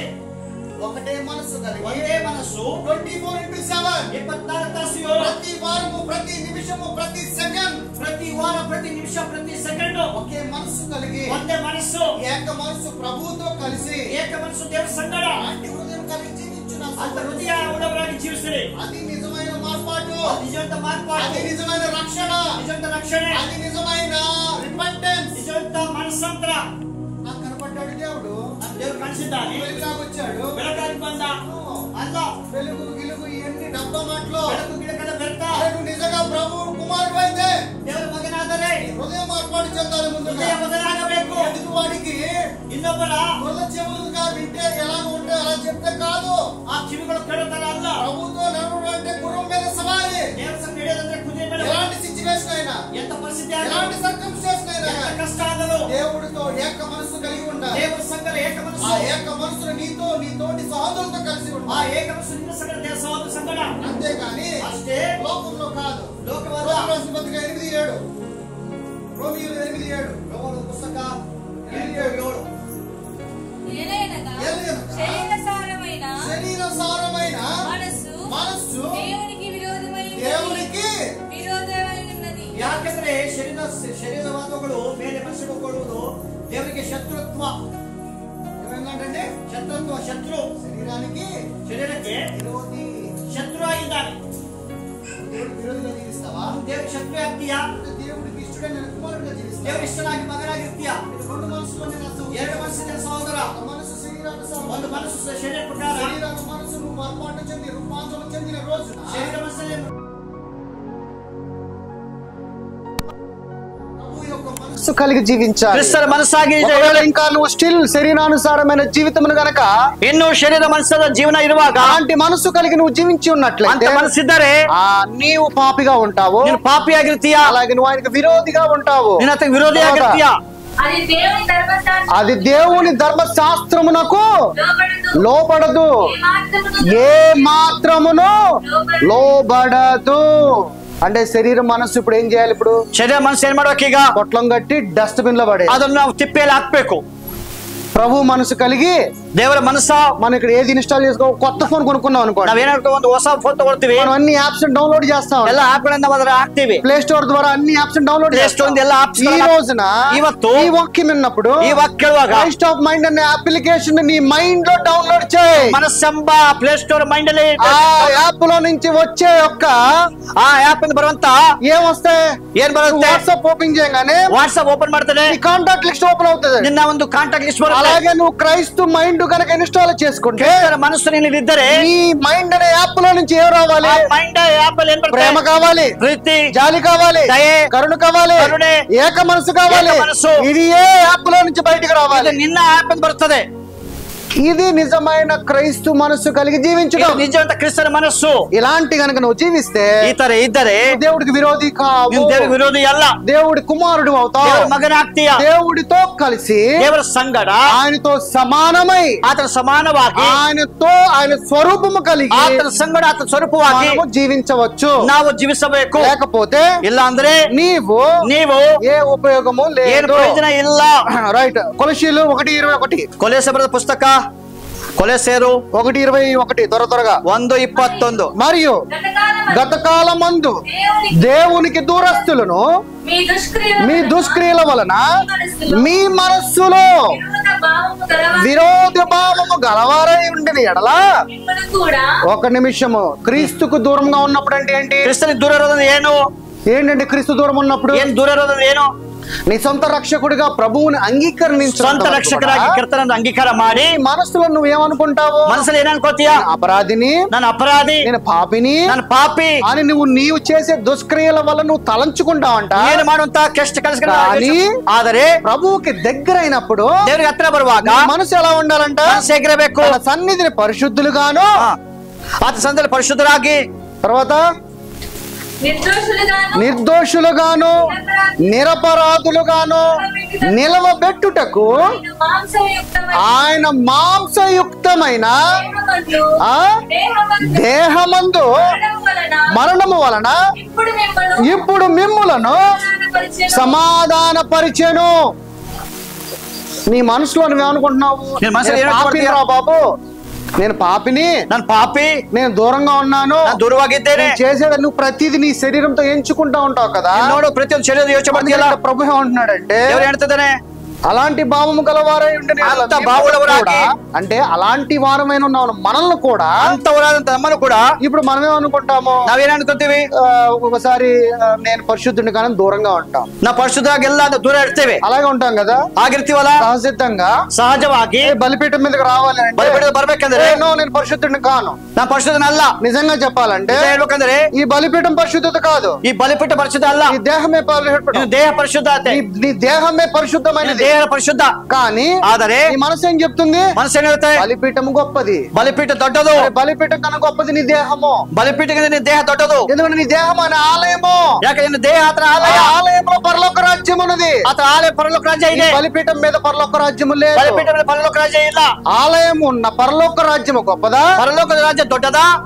అరే మనుషులు నిలబడే స్థలము గొప్పదా? మనుషులు నిలబడే స్థల దొడ్డదా? స్థలము గొప్పది కాదు, స్థల దొడ్డదల్ల. నీ శరీరంలో ఉన్న దేవుని యొక్క ఆలయం గొప్పది, నీ శరీరంతో దేవుని ఆలయ దొడ్డదు. ఇలాంటి ఎంత ఒక అయోమయంలో జీవిస్తా ఉంటారు, ఇంత మాయలో జీవిస్తా ఇದ್ದೀರಿ, భ్రమలో జీవిస్తా ఉంటారు. భ్రమలో ఇದ್ದೀರಿ. అలాంటి వారికే ఈ వాక్యం ఇప్పుడు అంతవరకు ఈ వాక్య ఏమన్నాడు? మీ మనస్సులో ಏನಂತ ನಿಮ್ಮ ಮನಸ್ಸಲ್ಲಿ విరోధ భావము గలవారై ఉండిన మిమ్మును కూడా విరోధ భావం, నేను పాపిని అనే అలాంటి భావము కలిగిన మిమ్ములను కూడా, పాపి పాపి అంత భావం నిమ్మను కూడా తన సన్నిధి అంటే యేసు ప్రభు క్రీస్తు సన్నిధిని బట్టి, యేసు క్రీస్తు సన్నిధిಯಿಂದ పరిశుద్ధులుగాను పరిశుద్ధವಾಗಿ నిర్దోషులుగాను నిరపరాధులుగాను నిలవబెట్టుటకు ఆయన మాంసయుక్తమైన దేహమున ಆತನ ದೇಹದಿಂದ మరణము వలన ఇప్పుడు మిమ్మును సమాధాన పరిచెను. మరణದಿಂದ ಈಗ ಆತ ಸಮಾಧಾನ ಮಾಡಿದ್ದಾನೆ. ఈ రోజు నుంచి మనం ఎవరము? ಇವತ್ತು ನಾವು ಯಾರು? ఈ రోజు నుంచి మనం పరిశుద్ధులము. ಇವತ್ತು ದಿನ ನಾವು ಪರಿಶುದ್ಧರು. మన నిరపరాధులైన మనందరిని విడిపించాడు. ನಾವು ನಿರಪರಾಧಿ ನಮ್ಮನ್ನು ಬಿಡುಗಡೆ ಮಾಡಿದ, విడుదల పొందిన వారము, ನಾವು ಬಿಡುಗಡೆ ಆಗಿದೆ. మనము పాపములను క్షమింపబడిన వారము, ಪಾಪ ಕ್ಷಮಿಸಲಾಗಿದೆ. మనము దేవుని యొక్క నీతిని బట్టి దేవుని యొక్క నీతిని పొందుకున్న వారము, ದೇವರ ನೀತಿಯಿಂದ ನೀತಿ ಪಡ್ಕೊಂಡಿದ್ದೇವೆ. దేవుని యొక్క పరలోక రాజ్యమును స్వతంత్రించుకున్న వారము, ಸ್ವಾತಂತ್ರ್ಯ ಮಾಡ್ಕೊಂಡಿದ್ದೇವೆ. ఇది నువ్వు ಇದು ನೀನು రూపాంతరము చెందాలంటే ರೂಪಾಂತರ ಆಗ್ಬೇಕಂದ್ರೆ ఎక్కడ? ಎಲ್ಲಿ? నీ మనసులో, ನಿನ್ನ ಮನಸ್ಸಲ್ಲಿ, మనసులో రూపాంతరము చెందనంత వరకు ನಿನ್ನ ಮನಸ್ಸಲ್ಲಿ ರೂಪಾಂತರ ಆಗದೆ ಇದ್ದರೆ నీవు నిరపరాధిగానే ఉంటావు. ನೀವು ಅಪರಾಧಿಯಾಗಿರ್ತೀಯಾ? నిరపరాధిగా ఉంటావా? అపరాధిగా ఉంటావా? ಅಪರಾಧಿಯಾಗಿರ್ತೀಯ, ನಿರಪರಾಧಿಯಾಗಿರ್ತೀಯಾ? అపరాధిగానే ఉంటావు. ಅಪರಾಧಿಯಾಗಿರ್ತೀಯಾ? నిరపరాధి కావాలి అనుకుంటే, ನಿರಪರಾಧ ಆಗ್ಬೇಕಾದ್ರೆ రన్ యువర్ మైండ్, ನಿಮ್ಮ ಮನಸ್ಸನ್ನು ಯೋಚನೆ ಮಾಡಿ. మనసు రూపాంతరము ಮನಸ್ಸು చెందాలి. ರೂಪಾಂತರ ಆಗಲಿ. మనసు రూపాంతరము చెందనంత వరకు ಮನಸ್ಸು కూడా ರೂಪಾಂತರ ಆಗದೆ ಇದ್ದರೆ ఏ ఉపయోగము ಏನು లేదు. ಪ್ರಯೋಜನ ಇಲ್ಲ. కొలస్సీలు 3:2, ಕೊಲೊಸ್ಸೆ ಬರೆದ ಪುಸ್ತಕ, కొలస్సీలు ఈ మైండ్ అనే టాపిక్ లో లాస్ట్ వచనం ఇది. ಕೊಲೊಸ್ಸೆ ಪುಸ್ತಕ 3ನೇ ಅಧ್ಯಾಯ 2ನೇ ವಾಕ್ಯ. పైనున్న వాటి మీదనే కానీ భూ సంబంధమైన వాటిని ఏది కూడా మీరు మనస్సు పెట్టుకుని ಮೇಲಿನಂತವುಗಳ ಮೇಲೆ ಮನಸ್ಸಿಡ್ರಿ, ಭೂ ಸಂಬಂಧವಾದಗಳ ಮೇಲೆ ಮನಸ್ಸಿಡಬೇಡ್ರಿ. మరి మన మనసు అక్కడ ఉంటది, ಮನಸ್ಸಲ್ಲಿರಬೇಕು. మన ఇహలోక సంబంధమైన భూలోక సంబంధమైన వాటి మీద ఉంటుంది. ಇಹಲೋಕ ಸಂಬಂಧ ಭೂಲೋಕ ಸಂಬಂಧ ಮೇಲೆ ಇರ್ತದೆ. వీటి మీద మన మనస్సు. ಇಂಥದ್ರ ಮನಸ್ಸು. పొలం కావాలి, ಹೊಲ ಬೇಕು, బిల్డింగ్ కావాలి, ಮನೆ ಬೇಕು, డబ్బు కావాలి, ಹಣ ಬೇಕು, నాకు మంచి ఉద్యోగం కావాలి, ಒಳ್ಳೆ ಕೆಲಸ ಬೇಕು, మంచి ధనం కావాలి. ಒಳ್ಳೆ ಹಣ ಬೇಕು. ఇప్పుడు నీ మనస్సు పైన ఉందా కింద ఉందా? ಈಗ ನಿನ್ನ ಮನಸ್ಸು ಮೇಲಿದೆಯಾ ಕೆಳಗಡೆ ಇದೆಯా?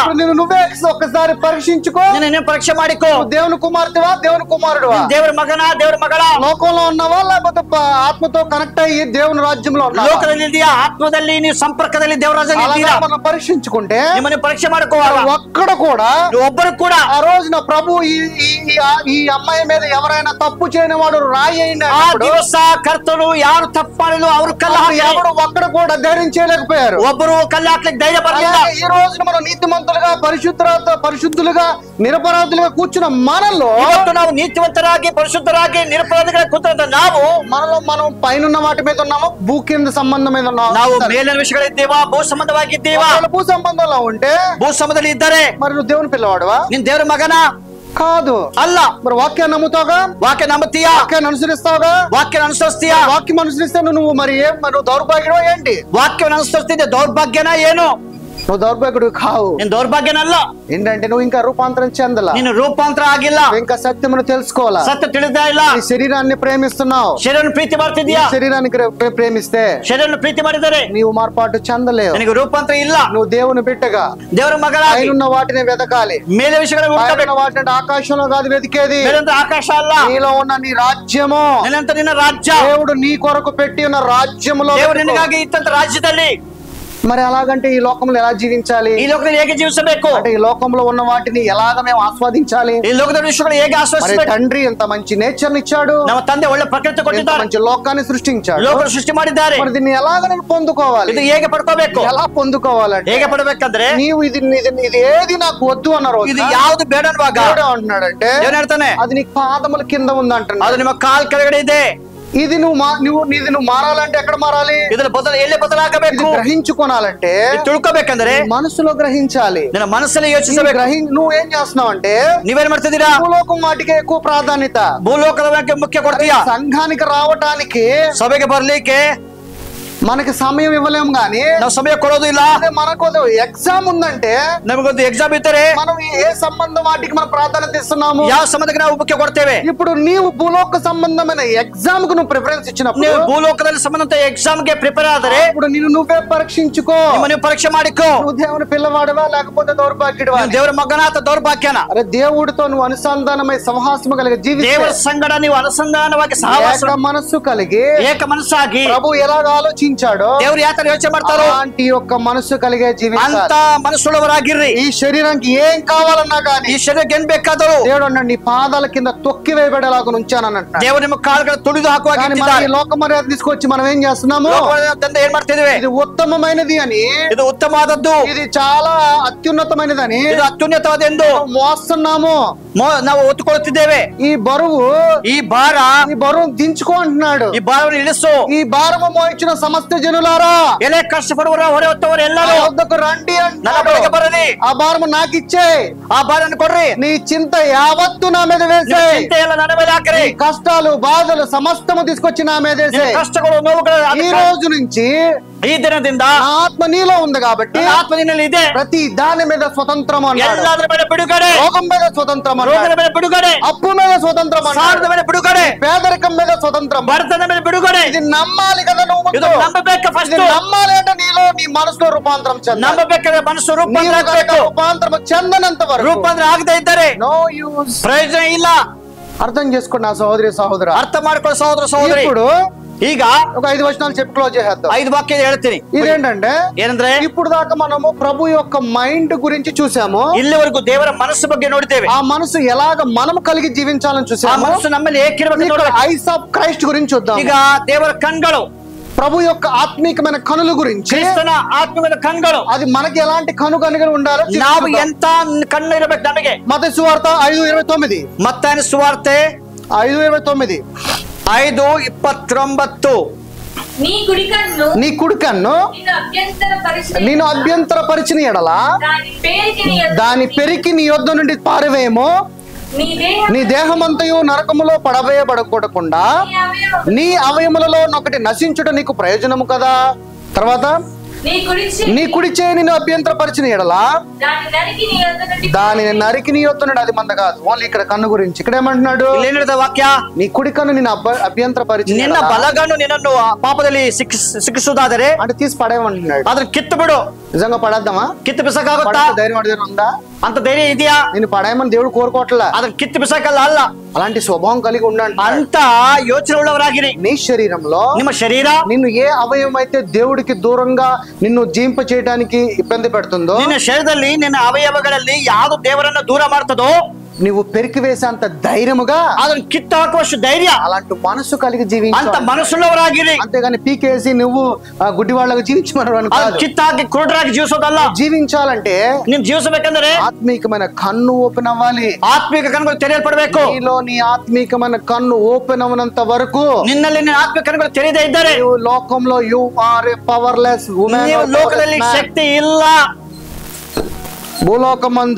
భూలోకದಲ್ಲಿ నా నామములో దేన్ని బంధిస్తావు, ನೀವು ಏನ್ ಕಟ್ಟುತ್ತೀರೋ నీలో ఉన్న నా పరలోక రాజ్యంలో దాన్ని బంధిస్తాను. ನಿನ್ನಲ್ಲಿಂತ ಪರಲೋಕ ರಾಜ್ಯದಲ್ಲಿ ಕಟ್ಟಲ್ಪಡುತ್ತದೆ. దీన్ని ఏదైతే విప్పబడతావో, ಏನು ಬಿಚ್ಚುತ್ತೀರೋ పరలోక రాజ్యంలో పరిశుద్ధాత్ముడు దాన్ని ಪರಲೋಕ విప్పబడతాడు. ರಾಜ್ಯದಲ್ಲಿ ಪರಿಶುದ್ಧಾತ್ಮ ಬಿಚ್ಚುತ್ತಾನೆ. అలాంటి జ్ఞానము కలిగి ಅಂತ ಜ್ಞಾನ ಉಳ್ಳವರಾಗಿ ಶಕ್ತಿ ಉಳ್ಳವರಾಗಿ ಜೀವಿಸಿದರೆ నీ కన్ను ఎలా ఉంటదంట, ನಿನ್ನ ಕಣ್ಣು ಹೇಗಿರುತ್ತದೆ? యథార్థత కలిగిన కన్ను. ಅದು ಯಥಾರ್ಥವುಳ್ಳ ಕಣ್ಣುಗಳು. ఎందుకంటే ఏక మనసుతో ప్రభుత్వం, ಯಾಕಂದ್ರೆ ಏಕಮನಸ್ಸವಾಗಿ ದೇವಸ್ಥಾನವಿದ್ದೀರಿ. ప్రభు కన్ను ఒకటే, ದೇವರ ಕಣ್ಣು ನಿನ್ನ ಕಡೆ ಒಂದೇ. ఒకే కన్నుతో సమస్తమును చూస్తాడు. ಒಂದೇ ಕಣ್ಣಿಂದ ಎಲ್ಲ ನೋಡ್ತಾರೆ. అలాగే ప్రభు ఒక్కడే చూస్తాడా? ದೇವರೊಬ್ಬರೇ ನೋಡ್ತಾನೆ. లేదు, నువ్వు కూడా సమస్తము ಇಲ್ಲ, చూడగలవు. ನೀನು ಕೂಡ ಎಲ್ಲ ನೋಡ್ತೀಯ. అలాంటి ఒక ఆత్మీకమైన కన్ను ಅಂತ ಆತ್ಮಿಕ ಕಣ್ಣುಗಳು ప్రభువునకు దయచేయని అడుగు. ದೇವರ ದಯಪಾಲಿಸು. అంతేగాని ఈ కన్నులతో నేను చూస్తున్న ఈ లోకము నాకు వద్దు, ಈ ಕಣ್ಗಳು ನೋಡ್ತಿದ್ದ ಲೋಕ ಬೇಡ, పైన వాటిని వెతకమన్నావు కదా, ಮೇಲಿನ ವಿಷಯಗಳು ಹುಡುಕಿರಿ. నేను దాన్ని చూసే కన్ను నాకు దయచే. ಅದನ್ನ ನೋಡಿದ ಕಣ್ಗಳ ಕೊಡು.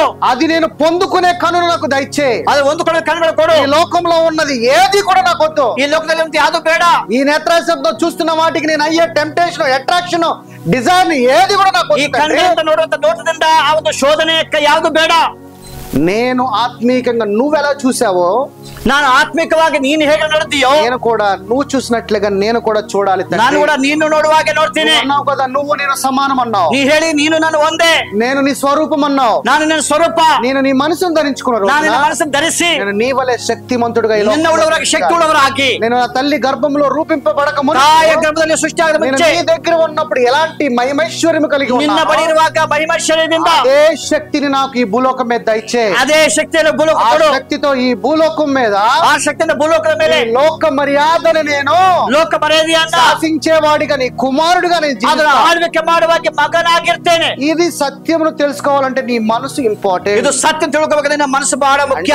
మనసుకి ఐకి కాంటాక్ట్. ನಿನ್ನ ಮನಸ್ಸಿಗೂ ನಿನ್ನ ಕಣ್ಣುಗಳಿಗೂ ಅದು మైండ్ ఏం చెప్తుందో నీ కన్ను కూడా అలాగే చూస్తా ఉంటుంది. ನಿನ್ನ ಮನಸ್ಸು ಏನೋ ಕಣ್ಣು ನೋಡುತ್ತೆ. అందుకే ఫస్ట్ మనసు చెప్పాను. ಅದಕ್ಕೆ ಮನಸ್ಸು ಬಗ್ಗೆ ಹೇಳಿದೆ. నీ మైండ్ పరిశుద్ధత మాటలు చెప్తే ಮನಸ್ಸು ಪರಿಶುದ್ಧವಾಗಿ ಹೇಳಿದರೆ కన్ను కూడా యథార్థతగా ಕಣ್ಣು ಕೂಡ ಯಥಾರ್ಥವಾಗಿ ನೋಡುತ್ತದೆ. ఎందుకనంటే ಯಾಕಂದರೆ ప్రభు ఉన్నాడు ದೇವರು ಹೇಳಿದನು, నీ మనసులో చెడు స్వభావం కలిగితే చాలు, ನಿನ್ನ ಮನಸ್ಸಲ್ಲಿ ಕೆಟ್ಟ ಆಲೋಚನೆ ಬಂದರೆ, చెడు దృష్టితో చూస్తే చాలు, ಕೆಟ್ಟ ದೃಷ್ಟಿ ನೋಡಿದರೆ నువ్వు పాపివి ನೀನು అంటున్నాడు. ಪಾಪಿ అని అంటే ఈ మైండ్ కి కన్నుకి కనెక్షన్ ఉందనే కదా. ಮನಸ್ಸಿಗೂ ಕಣ್ಣುಗಳಿಗೆ అంటే ಸಂಪರ್ಕ ಇದೆ. ఈ మనసు కనుక రూపాంతరం చెందితే ಮನಸ್ಸು ರೂಪಾಂತರ ಆದರೆ ఇప్పుడు నీ కన్నులు తేటగా చూస్తాయి. ನಿನ್ನ ಕಣ್ಣುಗಳು ಸ್ಪಷ್ಟವಾಗಿ ಕಾಣುತ್ತದೆ. ఎలాగా తేటగా చూడటం అంటే ಹೇಗೆ ಕಾಣುತ್ತದೆ? అందరినీ ಎಲ್ಲರನ್ನ సమానత్వముగా ಸಮಾನವಾಗಿ ఒకే మనస్సు కలిగి ಏಕ ಮನಸ್ಸುಳ್ಳವರಾಗಿ ఒకే ప్రేమ కలిగి ಒಂದೇ ಮನಸ್ಸುಳ್ಳವರಾಗಿ ఈ పిల్లలు ಪ್ರೀತಿಯುಳ್ಳವರಾಗಿ ఎవరి పిల్లలైనా ఒకే ప్రేమ కలిగి ಈ ಮಕ್ಕಳಾದ ಬೇರೆ ಮಕ್ಕಳಾಗಬಹುದು ಒಂದೇ ఒకే ಪ್ರೀತಿಯುಳ್ಳವರಾಗಿ mindset తో చూస్తాం. ಮನಸ್ಸಲ್ಲಿ ಯೋಚನೆ ಮಾಡ್ತೀಯಾ? ఈ మైండ్ డిఫరెంట్ గా ఉంటే ಮನಸ್సు ಬೇರೆ ಆಗಿದ್ದರೆ కళ్ళు డిఫరెంట్ గా చూస్తాయి. ಕಣ್ಣು ಬೇರೆ ತರ ನೋಡುತ್ತೆ. పరిశుద్ధత ఉండదు, ಪರಿಶುದ್ಧತೆ ಇರೋದಿಲ್ಲ. చెడు స్వభావం నీలో ఆల్రెడీ స్టార్ట్ అయిపోతుంది. ನಿನ್ನ ಕೆಟ್ಟ ಸ್ವಭಾವ ಬರುತ್ತದೆ. అందుకని ఫస్ట్ మారు మనసు పొందాలి. ಅದಕ್ಕೆ ಮೊದಲು ರೂಪಾಂತರ ಆಗ್ರಿ. న్యూ మైండ్ ಮನಸ್ಸು ರೂಪಾಂತರ ಆಗಲಿ. మైండ్ కనుక జరిగితే ಆ ರೂಪಾಂತರ ಆದರೆ నీ కనులు ನಿನ್ನ ಕಣ್ಗಳು యథార్థతగా ఉంటాయి, ಯಥಾರ್ಥವಾಗಿರ್ತದೆ, ఆత్మీకంగా ఉంటాయి, ಆತ್ಮೀಯವಾಗಿ ಇರುತ್ತದೆ, శక్తి కలిగి ఉంటాయి. ಶಕ್ತಿ ಕೂಡ ಅರ್ಥ ಆಗ್ತದೆ. నీవే ఇక్కడ నుంచి ఈ కొండ అటు పడేయాలంటే అటు పడవేసే అంత శక్తి కలిగి ఉంటాయి. ನೀವು ಬೆಟ್ಟ ಕಿತ್ತುಕೊಂಡು ಹೋಗಿ ಬೇರೆ ಕಡೆ ಬಿಡಬೇಕಾದ್ರೆ ಅಷ್ಟು ಶಕ್ತಿ ನಿಮ್ಮಲ್ಲಿ అంత ಬರ್ತದೆ. శక్తి మనం కలిగి జీవించాలంటే ఎలా? ಆ ಶಕ್ತಿ ಬರ್ಬೇಕಾದ್ರೆ ಹೇಗೆ? యువర్ మైండ్ ನಿಮ್ಮ ಮನಸ್ಸನ್ನು ರೂಪಾಂತರ ಮಾಡಿ. మైండ్ జరగనంత వరకు ರೂಪಾಂತರ ಆಗದೆ ಇದ್ದಾರೆ ఏ ఉపయోగము లేదు. ಏನ್ ಪ್ರಯೋಜನ ಇಲ್ಲ. మత్తయి సువార్త 6:22 ಮತ್ತೆ ಸುವಾರ್ತೆ 6:22 6:22 ದೇಹమునకు దీపము ಕಣ್ಣು ದೇಹಕ್ಕೆ దేహమునకు ದೀಪವಾಗಿದೆ. దీపము కన్నుయే గనుక నీ కన్ను తేటగా ఉండి ಕಣ್ಣು ನೆಟ್ಟಗಿದ್ದರೆ నీ దేహమంతయు వెలుగుమై ನಿನ್ನ ఉండెను. ದೇಹವೆಲ್ಲ ಬೆಳಕಾಗಿರುವುದು. అంటే ಅಂದರೆ ఏంటి ఇక్కడ? ಏನಿಲ್ಲಿ? దీనికన్నా ముందు ಇದಕ್ಕಿಂತ ಮುಂಚೆ కింద వచ్చిన చదవండి ఇంకోసారి. ಕೆಳಗಡೆ ವಾಕ್ಯ ಓದಿ ಇನ್ನೊಂದು ಸಲ 23 చదవండి. 20 నీ కన్ను చెడినదైతే నీ దేహమంతయు చీకటి మయముండును. అంటే ఒకవేళ మన దేహము గనక చెడినదైతే గనక నిన్న కన్ను దేహం అంతా ఎలా ఉంటదంట? ನಿನ್ನ ಕಣ್ಣು ಕೆಟ್ಟೋದ್ರೆ ದೇಹ ಎಲ್ಲ ಹೇಗಿರುತ್ತೆ? ఆ? ಹೇಗಿರುತ್ತೆ? ఎలా ఉంటదంట? ಕತ್ತಲಾಗಿರುತ್ತದೆ. ఏం చేస్తుందంట? ಏನಾಗುತ್ತೆ? ఇప్పుడు చదువు. అదే చదువు. నీ కన్ను చెడినదైతే ఇప్పుడు దాంతో కంటిన్యూషన్ చదువు. నీలోనున్న వెలుగు చీకటై ఉండిన ఎడల. అంటే మనలో ఏముందంట? ముందుగా ನಮ್ಮಲ್ಲಿ ಏನಿದೆ? ಮೊದಲು ఏముంది? ಏನಿದೆ? ఆల్రెడీ వెలుగుందంట. ಬೆಳಕಿದೆ. ఆ వెలుగు చీకటమయం అయితే గనక ఆ ಬೆಳಕು కత్తలాದರೆ యేసు ప్రభు ఏమంటున్నాడంటే, యేసు ಹೇಳಿದನು, బాబు అలా ఉంటే ఆ చీకటి అంత గొప్పదిరా అంటున్నాడు. అంటే ఇక్కడ మంచిగా అంటున్నాడు, చెడుగా అంటున్నాడు? ಇಲ್ಲಿ ಒಳ್ಳೆದಿರುತ್ತೆ ಕೆಟ್ಟದಿರುತ್ತೆ. ದೇವರ ಸ್ವಾಮಿ ఎటకారంగా అంటున్నాడు. ಆತನು ಸ್ವಲ್ಪ ವ್ಯಂಗ್ಯವಾಗಿ ಹೇಳ್ತಿದ್ದಾರೆ. అదేంటి? ಅದೇನು? ఇక్కడ ప్రభు అంటున్నాడు, నీలో ఉన్న వెలుగు చీకటై ఉండనేడు. అది ఎంతో గొప్పది, ನಿನ್ನದೊಳಗೆ ಬೆಳಕು ಕತ್ತಲಾದರೆ ಆ ಕತ್ತಲು అంటాం కదా, అలాగ మాట్లాడుతున్నాడు. ಆತರ ಮಾತಾಡ್ತಿದ್ದಾರೆ. అంటే మనలో ఏముందంట? ముందుగా ನಮ್ಮಲ್ಲಿ ಏನಿದೆ? మనలో వెలుగు ఉందంట, ಬೆಳಕಿದೆ.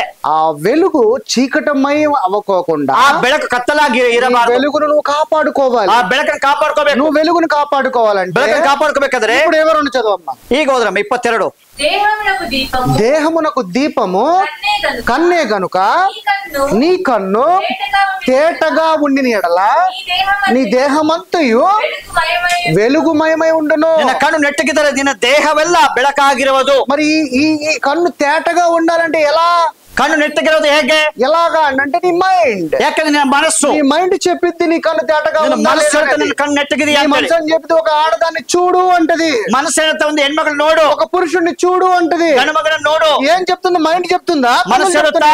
ಕಣ್ಣು ಹೇಳುತ್ತಾ? ఫస్ట్ మైండ్ చెప్తేనే ಮೊದಲು ಮಣ್ಣು ಹೇಳುತ್ತಾ, ಕಣ್ಣು ನೋಡುತ್ತೆ. నీ మైండ్ వద్దు నేను చూడను అంటే ಮನಸ್సు ನೋಡಲ್ಲ ಅಂದ್ರೆ కన్ను దృష్టి కూడా తిప్పి ಕಣ್ಣು ಕೂಡ ಹೋಗುತ್ತದೆ. కానీ నీ మైండ్ చూడు అంటే ಮನಸ್సు ನೋಡಿ ಅಂದ್ರೆ కన్నులు తిరిగిపోతాయి. కన్ను కూడా ನೋಡುತ್ತೆ. అంటే ముందు ಮೊದಲು కన్ను తేట తేటగా మారాలంటే ನೆಟ್ಟಾಗಿರ್ಬೇಕಂದ್ರೆ మనసు మారాలి, ಮನಸ್ಸು ಬದಲಾಗಬೇಕು, మనసులో మార్పాటు చెందాలి. ಮನಸ್ಸಲ್ಲಿ ಬದಲಾಗಬೇಕು. మనసు మార్పాటు చెందిన రోజు ಮನಸ್ಸು ಬದಲಾದರೆ నీ కన్ను ನಿನ್ನ ಕಣ್ಣು తేటగా ఉంటది. ಅದು ನೆಟ್ಟಗಾಗಿರುತ್ತದೆ. నీలో ఉన్న వెలుగును ನಿನ್ನಂತ ಬೆಳಕು చీకటమయం చేయకోకుండా ಕತ್ತಲೆ ಆಗಿರದೆ నీ దేహమంతా ನಿನ್ನ ದೇಹವೆಲ್ಲ వెలుగుమయం ಅದು ಬೆಳಕಾಗಿರುತ್ತದೆ. ఒకవేళ ಒಂದು ವೇಳೆ మైండ్ ద్వారా నువ్వు మార్పాటు చెందకపోతే ನಿನ್ನ ಮನಸ್ಸಲ್ಲಿ ರೂಪಾಂತರ నీ ಆಗದೆ మైండ్ ಇದ್ದರೆ చెప్తుంది చూడు, నీ మైండ్ చెప్తుంది చూడు అని ಮನಸ್ಸು ಹೇಳ್ತದ నువ్వు చేసిన ఎడల ನೀನು ಮಾಡುವಾಗ పాపంలో పడిపోవటం ಪಾಪದಲ್ಲಿ ಬಿದ್ದು ಹೋಗ್ತೀಯಾ. ఈ శరీరంలో ఉన్న వెలుగు ಶರೀರವೆಲ್ಲ ಬೆಳಕಲ್ಲ చీకటమయమైపోతుంది. ಕತ್ತಲಾಗುತ್ತದೆ. ఈ చీకటిలో ఉన్న నీ వెలుగుని ಈ కాపాడుకోవడం ಕತ್ತಲಂತ ನಿನ್ನ ಬೆಳಕನ್ನು ಕಾಪಾಡಿಕೊ. ఇప్పుడు నేను ఇది ఉన్నదండి, ಇಲ್ಲಿ ಇದೆ, ఇది జస్ట్ నేను మూసా, ನಾ ಅದನ್ನು ಮುಚ್ಚಿದ್ದೇನೆ. నువ్వు మార్పాటు చెందకపోవడం వల్ల ನೀನು ರೂಪಾಂತರ ಇಲ್ಲದೆ ಇದ್ದರೆ ఈ వెలుగును దాచేసుకున్నావు. ಆ ಬೆಳಕನ್ನು ಮುಚ್ಚಿದ್ದೀಯಾ. నీ దేహానికి వెలుగు ఇంపార్టెంట్. ನಿನ್ನ ದೇಹಕ್ಕೆ ಬೆಳಕು ಮುಖ್ಯ. నేను గనక ఇందులో ఉన్న వెలుగు వెలగాలి అని అంటే ಇದಂತ ಬೆಳಕು ಬರಬೇಕೆಂದರೆ నీ దేహము ನಿನ್ನ ದೇಹ వెలుగుమై ఉండాలి. ಬೆಳಕಾಗಿರಬೇಕು. వెలుగుమై ఉండాలంటే ಬೆಳಕಾಗಿದ್ದರೆ ముందుగా నువ్వు మార్పాటు నీ యొక్క మనసులో జరగాలి. ನಿನ್ನ ಮನಸ್ಸಲ್ಲಿ ರೂಪಾಂತರ ಆಗ್ಬೇಕು. నీ మైండ్ గనక ನಿನ್ನ ಮನಸ್సు కాదు నువ్వు పాపివి కాదు అనంటే ನಿನ್ನ ಪಾಪಿ ಅಲ್ಲ ಅಂದ್ರೆ ఆటోమేటిక్ ఇది వెలుగుతుంది. ಅದು ಬೆಳಕಾಗುತ್ತದೆ. మన వెలుగును మనమే ఆర్పేసుకుంటున్నాము. ಬೆಳಕನ್ನು ನಾವೇ ಆರಿಸ್ತಾ ಇದ್ದೇವೆ. ఎలాగంటే నువ్వు రూపాంతరం చెందకుండా, ಯಾಕಂದ್ರೆ ನೀನು ರೂಪಾಂತರ ಆಗಿಲ್ಲ. రూపాంతరం చెందడానికి ప్రయత్నించు. ಪ್ರಯತ್ನ ಮಾಡು. మత్తయి సువార్త 7:3 ಮತ್ತಾಯ ಸುವಾರ್ತೆ 7:3 నీ కంటిలో నున్న ధూళముండగా దూలమును నెంచక నీ సహోదరుల కంటిలోనున్న నలుచును చూచుటని అలా చాలా మంది మనం ఎదుటివాడిని జడ్జ్ చేస్తాం. ನಾವು ಇನ್ನೊಬ್ಬರನ್ನ ನಾವು ನ್ಯಾಯ ತೀರಿಸ್ತೇವೆ. అంటే చాలా మంది అది ఉందండి సర్వసాధారణంగా అంటాం. ಏನ್ರಿ ಸರ್ವಸಾಧಾರಣ? కానీ దేవుడు అంటున్నాడు అంటే ದೇವರು ಹೇಳ್ತಿದ್ದಾರೆ అంత చిన్న విషయం కూడా దేవుడు క్యాల్కులేషన్ చేస్తున్నాడు. ಚಿಕ್ಕ ವಿಷಯ ಕೂಡ దేవుడు ಲೆಕ್ಕ ಮಾಡ್ತಿದ್ದಾನೆ. మనం అనుకుంటాం చిన్న విషయం అనుకుంటాము. ಚಿಕ್ಕ ವಿಷಯ ಅಲ್ಲ. ఆ చిన్న విషయంలో నీ జీవితంలో తుఫాను తీసుకుని ಆ ಚಿಕ್ಕ ವಿಷಯ ನಿನ್ನ ಜೀವನದಲ್ಲಿ ದೊಡ್ಡ ತುಫಾನು ಬರ್ತದೆ. మనం ఇంతకు ముందు భార్యాభర్తల మీద గుంట నక్కులు అనే టాపిక్ మాట్లాడుకున్నాం. ಒಂದ್ಸಲ ಗಂಡ ಅಂತ ಮಧ್ಯದಲ್ಲಿ ನಾವು ನರಿಗಳ ಬಗ್ಗೆ ಹೇಳ್ತಿದ್ವಿ. ఇప్పుడు ఈ ప్రాగడంలో ఈ స్థಳದಲ್ಲಿ ఒక చిన్న హోల్ నుంచి ಚಿಕ್ಕ ಒಂದು ರಂಧ್ರದಿಂದ ఒక చిన్న పాము వచ్చింది అనుకోండి. ಹಾವು ಬಂದ್ರೆ మన ఇక్కడ ఎవరైనా కూర్చుంటారా? ನಾವೆಲ್ಲ ಕುತ್ಕೊಳ್ತೀವಿ, అందరూ బయటికి వెళ్ళిపోతారు, ಎಲ್ಲರೂ ಓಡೋಗ್ತೀವಿ ಹೊರಗಡೆ. ఎందుకని? ಯಾಕೆ? అరే చిన్న సందులో చిన్న పాము వచ్చింది, ಚಿಕ್ಕ ರಂಧ್ರದಿಂದ ಚಿಕ್ಕ ಹಾವು ಬಂದಿದೆ. నీకు తెలియకోకుండా ನಿಮಗೆ ಗೊತ್ತಿಲ್ಲದೆ నీ జీవితంలో చిన్నదే అనుకుంటావు, ನಿಮ್ಮ ಜೀವನ ಚಿಕ್ಕದ ಅನ್ಕೊಳ್ತೀಯ. అది పెద్ద తుఫానే దొడ్డ బిరుగాలి. అందుకని ಅದಕ್ಕೆ దేవుడు అంటున్నాడంటే దేవుడు మాತು ముందు నీవు ఏదైనా చెప్పాలనుకుంటే పరీక్షించుకో, ನೀನು ಪರೀಕ್ಷೆ ಮಾಡಿಕೋ. ఎదుటివాడిని జడ్జి చేయడానికి కాదు, ಬೇರೆಯವ್ರಿಗೆ ಹೇಳೋದಲ್ಲ, ఎదుటివాడిని జడ్జి చేయడానికి నేనున్నాను అంటున్నాడు. ಇನ್ನೊಬ್ರು ಹೇಳಕ್ಕೆ ನಾನಿದ್ದೇನೆ. తర్వాత నీ కంటిలో దూలం ఉండగా నీవు నీ సహోదరుని చూచి నీ కంటిలోనున్న నలుసును తీసివేయమని చెప్పనేలా? వేషధారి మొదట నీ కంటిలోనున్న దూలమును తీసివేసుకొనుము, అప్పుడు నీ సహోదరుని కంటిలోనున్న నలుసును తీసివేయుటకు నీకు తేటగా కనపడును. అంటే ఏంటి? ಅಂದ್ರೆ ಏನು?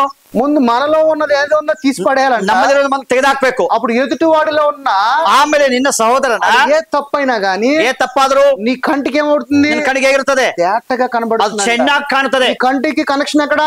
ಕಣ್ಣಿಗೆ ಒಂದು ಸಂಪರ್ಕ ಎಲ್ಲಿ? మైండ్, ಮನಸ್ಸಿಗೆ. నీ మనస్సుಗೆ వీడు కరెక్ట్ లేదు వీడు కరెక్ట్ గా ఉన్నాడని ఏది చెప్పింది? ఫస్ట్ ಅವನ್ ಚೆನ್ನಾಗಿಲ್ಲ ಇವನ್ ಚೆನ್ನಾಗಿ చెప్తుంది, ಮನಸ್ಸು ಹೇಳ್ತದೆ. ఒకవేళ నీ మనసు అయినా పర్వాలేదు అనుకుంటే ಮನಸ್ಸು ಆದ್ರೂ ಪರವಾಗಿಲ್ಲ, వాడి తప్పు ಇನ್ನೊಬ್ಬರ ತಪ್ಪುಗಳು కనపడుతుంది, ನಿನಗೆ ಚೆನ್ನಾಗಿ ಕಾಣುತ್ತೆ. అందుకే ఎందుకని? ಯಾಕೆ? ఈ మనసు ನಿನ್ನ ಮನಸ್ಸು నీతి అయి ಅದು ನೀತಿಯಾಗಿ సమాధానವಾಗಿ ప్రేమయే ఉన్నది కాబట్టి, ಪ್ರೇಮಿಯ ಪ್ರೀತಿಯಾಗಿದೆ. నీ మైండ్ నుంచి ప్రేమ నీ హృదయం ద్వారా కనబడుతుంది కాబట్టి ಮನಸ್ಸಿಂದ ಪ್ರೀತಿ ಹೃದಯ ಕಾಣುವಾಗ ఎదుటి వాడి తప్పు ಇನ್ನೊಬ್ಬರ ತಪ್ಪು వాడి మీద ಅವರ ಮೇಲೆ తప్పుగా చూడదు, ತಪ್ಪು ಕಾಣೋದಿಲ್ಲ. నీవు గనక ನೀವು ಒಂದು ವೇಳೆ వాడిలో దూలము గనక ఎతికితే నీలో ఉన్న నలుసు కనపడదు. మత్తయి సువార్త 13:15 మత్తయి సువార్ತೆ 13:15 కనుక మీరు విరుట మట్టుకు విందురు గాని గ్రహింపనే గ్రహింపరు, చూచుట మట్టుకు చూతురు గాని ఎంత మాత్రమును తెలుసుకొనరు. తర్వాత అని యెషయా ప్రవక్త చెప్పిన ప్రకారము మీ విషయమే నెరవేర్చున్నది. అయితే మీ కనులు చూచుచున్నవి గనుక ధన్యములైనవి అవి ధన్యములైనవి మీ చెవులు. మీ చెవులు. అక్కడి వరకు మన కన్నుల గురించే మాట్లాడుతున్నాం. అయితే ಆದರೆ ನಿಮ್ಮ ಕಣ್ಣು ಕಾಣುತ್ತದೆ, ನೀವು ಕಿವಿ ಕೇಳುತ್ತದೆ. వినుమట్టుకు విందురు గాని గ్రహించుటకు గ్రహింపరు, చూచుటకు చూతురు గాని ఎంత మాత్రమునో తెలుసుకొనరు అని యెషయా చెప్పిన. ఎక్కడ చెప్పాడు యెషయా? ಯೆಶಾಯನು ಎಲ್ಲಿ ಹೇಳಿದ ಈ ಮಾತುಗಳನ್ನ? ఒక మాటని గుర్తు చేస్తున్నాడు. ದೇವರೊಂದು ಮಾತು ಜ್ಞಾಪಕ ಮಾಡ್ತಿದ್ದಾನೆ. ఎవరి గురించి? ಯಾರ ಬಗ್ಗೆ? ఎందుకంటే ప్రవక్తలు ఏదైతే చెప్పారో అదే ప్రభు కూడా కోట్ చేస్తా ఉంటాడు. ಪ್ರವಾದಿಗಳು ಏನ್ ಹೇಳಿದ್ರು ಅದನ್ನೇ ಯೇಸು ಹೇಳಿದರು. మీ గురించి చెప్పింది నిజమేరా? యెషయా ప్రవక్త చెప్పాడు కదా. ಆ ಪ್ರವಾದನೆ ಹೇಳಿದ ನಿಜ. ఎక్కడ చెప్పాడు? 6:9 యెషయా 6:9. ಯೆಶಾಯನು ಬರೆದ ಗ್ರಂಥ 6:9. ಯೆಶಾಯನು ಬರೆದ ಗ್ರಂಥ 6:9. ఆయన నీవు పోయి ఈ జనులతో ఇట్లనుము, మీరు నిత్యము వినుచుందురు గాని గ్రహింపకుందురు, నిత్యము చూచుచుందురు గాని తెలుసుకుందురు. ఈ మాటను అక్కడ కోడి చేస్తున్నాడు. ಈ ಮಾತನ್ನು ಮತ್ತೆ ಸೋತನ ದೇವರು ಹೇಳ್ತಿದ್ದಾನೆ, ಯೇಸು ಹೇಳ್ತಿದ್ದಾರೆ. అంటే మనం చూస్తాం గాని ನಾವು ನೋಡ್ತೇವೆ, గ్రహింపవంట. ಅದು ಗ್ರಹಿಸಿಕೊಳ್ಳಲಿಲ್ಲ. గ్రహింపట్లేదు. ಯಾಕೆ ಗೊತ್ತಾಗೋದಿಲ್ಲ? మన మైండ్ రెన్యూ చెందల, ನಮ್ಮ ಮನಸ್ಸು ರೂಪಾಂತರ ಆಗಿಲ್ಲ. ఇది రెండు గనక రెన్యూ ರೂಪಾಂತರ ಆದರೆ కన్ను తేటగా ఉంటది కాబట్టి ನಮ್ಮ ಕಣ್ಣುಗಳು ನೆಟ್ಟಗಿರುತ್ತದೆ. ఏం జరుగుతుందో ಏನಾಗ್ತದೆ అది నీ కన్నులకు అర్థం అవుతుంది. ಅದನ್ನ ಕಣ್ಣಿಗೆ ಅರ್ಥ ಆಗುತ್ತೆ. నీ కన్నులకి ನನ್ನ కಣ್ಗಳಿಗೆ ಸಮಸ್ತವು దేవుని యొక్క ప్రేమ కలిగిన మనసును బట్టి నీకు యథార్థత అర్థం, ದೇವರ ಪ್ರೀತಿಯುಳ್ಳ ಮನಸ್ಸು ಗೊತ್ತಾಗುತ್ತದೆ. దాని తర్వాత అపోస్తల కార్యం 28-27, ಅಪೊಸ್ತಲ ಕಾರ್ಯಗಳು 28, 28, 27, 27. ఇంకా 3 వచనాలు. ಇನ್ನು 3 ವಾಕ್ಯ ಇದೆ. ఈ ప్రజలు ಯಾಕಂದ್ರೆ ಈ ಜನರ కనులారా చూచి చెవులారా విని మనసారా గ్రహించి నా వైపు తిరిగి నా వలన స్వస్థత పొందుకున్నట్లు పొందబారదెందు. అపోస్తల కార్యం 28-27 అదేనా? ఒక చదువు. ఈ ప్రజలు కనులారా చూచి చెవులారా విని మనసారా మనసు కూడా వచ్చేసింది మళ్ళీ బ్యాక్. ನೋಡಿ ಮತ್ತೆ ಹೃದಯದಿಂದ మనసారా గ్రహించి ಕೇಳಿ నా వైపు తిరిగి ನನ್ನ ಕಡೆಗೆ ತಿರುಗಿಕೊಂಡು నా వలన స్వస్థత పొందకుండా ಸ್ವಸ್ಥತೆಯನ್ನು ಒಂದು ಹೇಗೂ వారి హృదయము ಹೊಂದಬಾರದೆಂದು క్రొవ్వి ఉన్నది. ಅವ್ರ ಹೃದಯ ಕೊಬ್ಬಿದೆ. తర్వాత వారి చెవులు మందముగా విని కన్నులు మూసుకొని ఉన్నవి అని పరిశుద్ధాత్మ యెషయా ప్రవక్త ద్వారా పితరులతో చెప్పిన మాట సరియే. ఏమన్నాడు? ಏನ್ ಹೇಳ್ತಿದ್ದಾರೆ? ప్రవక్త ద్వారా మాట్లాడిన మాటలు, ಪ್ರವಾದಿಗಳ ಮಾತುಗಳು ಸರಿ. చూస్తాము, ನೋಡ್ತೇವೆ, గ్రహింపలేము, ಗ್ರಹಿಸಿಕೊಳ್ಳೋದಿಲ್ಲ, ಕೇಳ್ತೇವೆ, గ్రహింపలేము, ತಿಳ್ಕೊಳ್ಳೋದಿಲ್ಲ. ನಾವು ఈ శరీరం అనే అహంకారముతో, ಶರೀರ ಎಂಬ ಅಹಂಕಾರದಲ್ಲಿ కన్నులు మందమైనవి, ಕಣ್ಣುಗಳು ಮಂದವಾಗಿದೆ, చెవులు మందమైనవి, ಕಿವಿಗಳು ಮಂದವಾಗಿದೆ, మన మొత్తం గుడ్డితనంగా కలిగి ನಾವು ಕುರುಡರಾಗಿದ್ದೇವೆ. మరి ఇలాగుంటే ఎట్లాగా? ఈ ತರ ఇద్దరు ಹೇಗೆ? ఇది ఇలా ఉండకూడదు అంటే మనసు మళ్ళీ అగైన్ బ్యాక్ టు మనస్సుకి ಬರಬೇಕು. ఈ మనస్సు కనెక్షన్ అయితే గనక, ಈ ಮನಸ್ಸು ಸಂಪರ್ಕ ಆದರೆ రూపాంతరము చెందుతావు, ರೂಪಾಂತರ ಆಗ್ತೀಯಾ. ఇది ఎక్కడ మాట్లాడాడు? ಎಲ್ಲಿ ಮಾತಾಡಿದ್ರು? మళ్ళీ యెషయా గ్రంథం 6:10కి రండి. ಮತ್ತೆ ಯೆಶಾಯನ ಪ್ರವಾದಿ ಗ್ರಂಥ 6ನೇ ಅಧ್ಯಾಯ 10ನೇ ವಾಕ್ಯ. వారు కన్నులతో చూచి చెవులతో చూచి హృదయముతో గ్రహించి, చెవులతో విని హృదయముతో గ్రహించి మనసు మార్చుకుని స్వస్థత పొందకపోవునట్లు ఈ జనులు హృదయము క్రొవ్వి చేసి వారి చెవులు మందపరిచి వారి కనులు. ఈ మాటను జ్ఞాపకం చేస్తున్నాడు అక్కడ.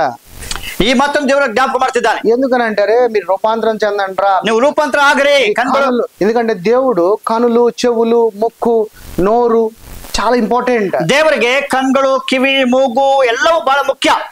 అందుకని ఆయన ఏమన్నాడు అంటే నేను శిరస్సు అన్నాడు. ಅದಕ್ಕೆ ದೇವರು ನೀನು ಶಿರಸ್ಸು, మనకి తలై ఉన్నాడు, ತಲೆಯಾಗಿದ್ದಾನೆ. ఈ తలలోనే ఉంటాయి ఇవన్నీ, ఈ ತಲೆಯಲ್ಲೆಲ್ಲ ಇದೆ. మనం మాట్లాడేసుకుంటాం, ನಾವೆಲ್ಲ ಮಾತಾಡ್ತೇವೆ. కానీ ಆದರೆ ఇవెందుకు అంటున్నాడంటే ఇది ಯಾಕೆ ಹೇಳ್ತಿದ್ದಾರೆ? ఆయన లాగా ఉండాలని. ನಾವು ಆತನಾಗಿರಬೇಕು. ఆయన లాగా ఉండాలంటే ఆతనాగిದ್ದರೆ ఆయన మనస్సు ಆತ ಮನಸ್ಸಲ್ಲಿ ಇರಬೇಕು. నువ్వు ఆయన మనస్సు కలిగి లేకుండా ఈ లోకంలో భూలోకం మందు లాగా జీవిస్తే, ಮನಸ್ಸಲ್ಲಿ ಇಲ್ಲದೆ ಇದ್ರೆ ಈ ಲೋಕದಲ್ಲಿ ಭೂಲೋಕದಲ್ಲಿ ಇದ್ದರೆ అక్కడే ఉండిపోతావు. ನೀನು ಅಲ್ಲೇ ಇರ್ತೀಯಾ. రోమిలకు రాసిన పత్రిక 11:10, ರೋಮಾಪುರ ಪತ್ರಿಕೆ 11:10, 11:10. వారు చూడకుండానట్లు ಅವರ ಕಣ್ಣು ಮೊಬ್ಬಾಗಿ వారి కన్నులు చీకటి కమ్మును గాక వారి వీపును ఎల్లప్పుడూ వంగిపోనట్లు చేయమని దావీదు చెప్పుచున్నాడు. మళ్ళా అగైన్ దావీదు కోట్ చేస్తున్నాడు. ಮತ್ತೆ ದಾವೀದ ಮಾತುಗಳು ಜ್ಞಾಪಕ ಬರ್ತಿದ್ದಾನೆ. ఎందుకని? ಯಾಕೆ? అరే కన్నులు చూసి కూడా ಅವರ ಕಣ್ಣು ಮೊಬ್ಬಾಗಿದೆ. ఒక స్వస్థతను చూసినా గానీ మనం గ్రహించలేం. ಸ್ವಸ್ಥತೆಯನ್ನು ಗ್ರಹಿಸೋದಿಲ್ಲ. మనం చూసిన వాక్యాన్ని మనం అర్థం చేసుకోలేం. ನೋಡುವಂತ ವಾಕ್ಯ ಅರ್ಥ ಆಗೋದಿಲ್ಲ. వచ్చామా తిన్నామా వెళ్ళామా అన్నట్లు కాదు. ಬಂದಿವಾ ತಿಂದಿವಾ ಹೋಗಿವಾ.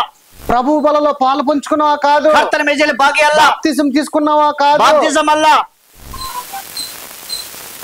అసలు ఈ బాప్తిజం అనే బోధనే బోధిస్తున్నారు సంఘాలు. ఇదో ఒక తలకాయ నొప్పి. ಸಭೆಗಳಲ್ಲಿ ದೀಕ್ಷಿಸದ ಬಗ್ಗೆ ಹೇಳ್ತಾರೆ. హెబ్రీయులకు రాసిన పత్రిక 6:1 తీయండి. ಹೆಬ್ರಿಯರ ಪುಸ್ತಕ 6:1.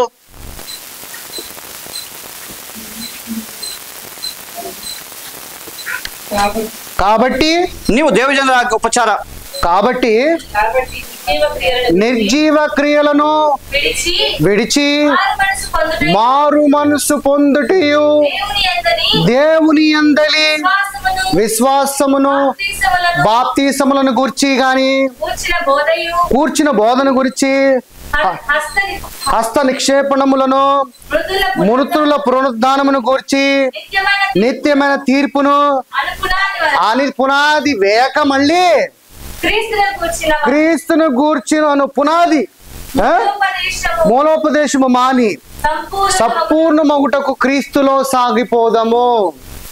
అంటే బాప్తిసం కన్నా గొప్పది ఏంట్రా అంటే క్రీస్తుతో నడవటము. క్రిస్తునికి బాప్తిసం కంటే ಹೆಚ್ಚಾದದ್ದು బాప్తిసం తీసుకున్నానా లేదా అనుకుంటే శరీరంలో ఉండిపోతావు. దీక్షను తోడుకొని ఇలా శరీరంలో ఇర్ತೀಯಾ అంటే నువ్వు బాప్తిసం తీసుకుని ఏ తప్పని చేసేవచ్చా? దీక్షను తోడుకొని ఎలా తప్పు ಮಾಡಬಹುದಾ? బాప్తిసం తీసుకోకుండా ఏ తప్పు చేయకుండా జీవించడం గొప్పదా? బాప్తిసం తీసుకోవడం గొప్పదా? దీక్షను తోడుకొని తప్పు ಮಾಡಿ ಜೀವಿಸೋದು ಒಳ್ಳೇದಾ? దీక్షను ఇಲ್ಲದೆ తప్పు ಮಾಡದೆ ఇರೋದು ಒಳ್ಳೇದಾ? అంటే బాప్తిసం తీసుకోవద్దనా? ಅದರರ್ಥ ಬಾಪ್ತಿసం ತಗೋಬಾರ್ದಂತ. ఈ శరీరం లాగా నేను శరీరದಲ್ಲಿ అಲ್ಲ. ప్రభు చెప్తుంది కండిషన్ లైఫ్ జీవించమాకు. నిబంధన జీవన అల్ల. నా దగ్గర అన్కండిషన్ నిబంధన ಇಲ್ಲ. అన్కండిషన్ అయిన జీవితం జీవించు. నిబంధన రహిత జీవన జీవించు.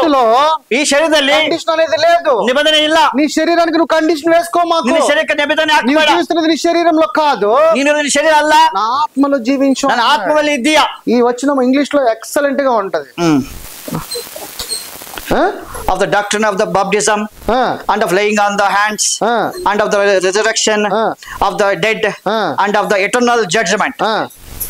వీటి గురించి ఏం చెప్పమాకండి రా బాబు అంటున్నాడు. ఇದ್ರ ಬಗ್ಗೆ ಹೇಳಬೇಡಿ. ఏం చేయాలి అంటే ఏం ಮಾಡಿ ಗೊತ್ತಾ? జీసస్ అన్నాడు, యేసు ಹೇಳಿದ್ರು, ఫాలో మీ, నన్ను ಹಿಂಬಾಲಿಸಿರಿ.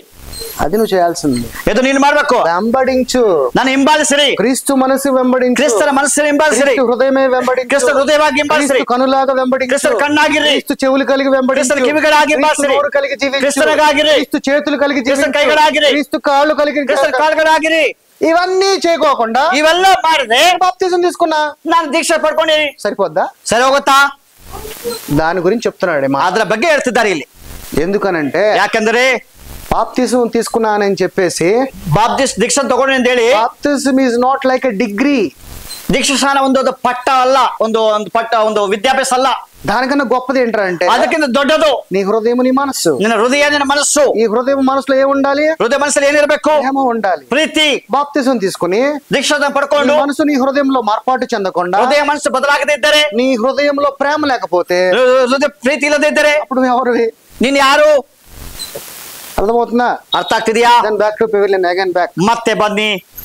ఇది లాస్ట్ రోమిల్ రాసిన పత్రిక 11:10 కడదాగి రోమపత్రిక పత్రిಕೆ. ఇక్కడ దావీదు చెప్పాడు అన్నాడు. ఎక్కడ చెప్పాడు దావీదు?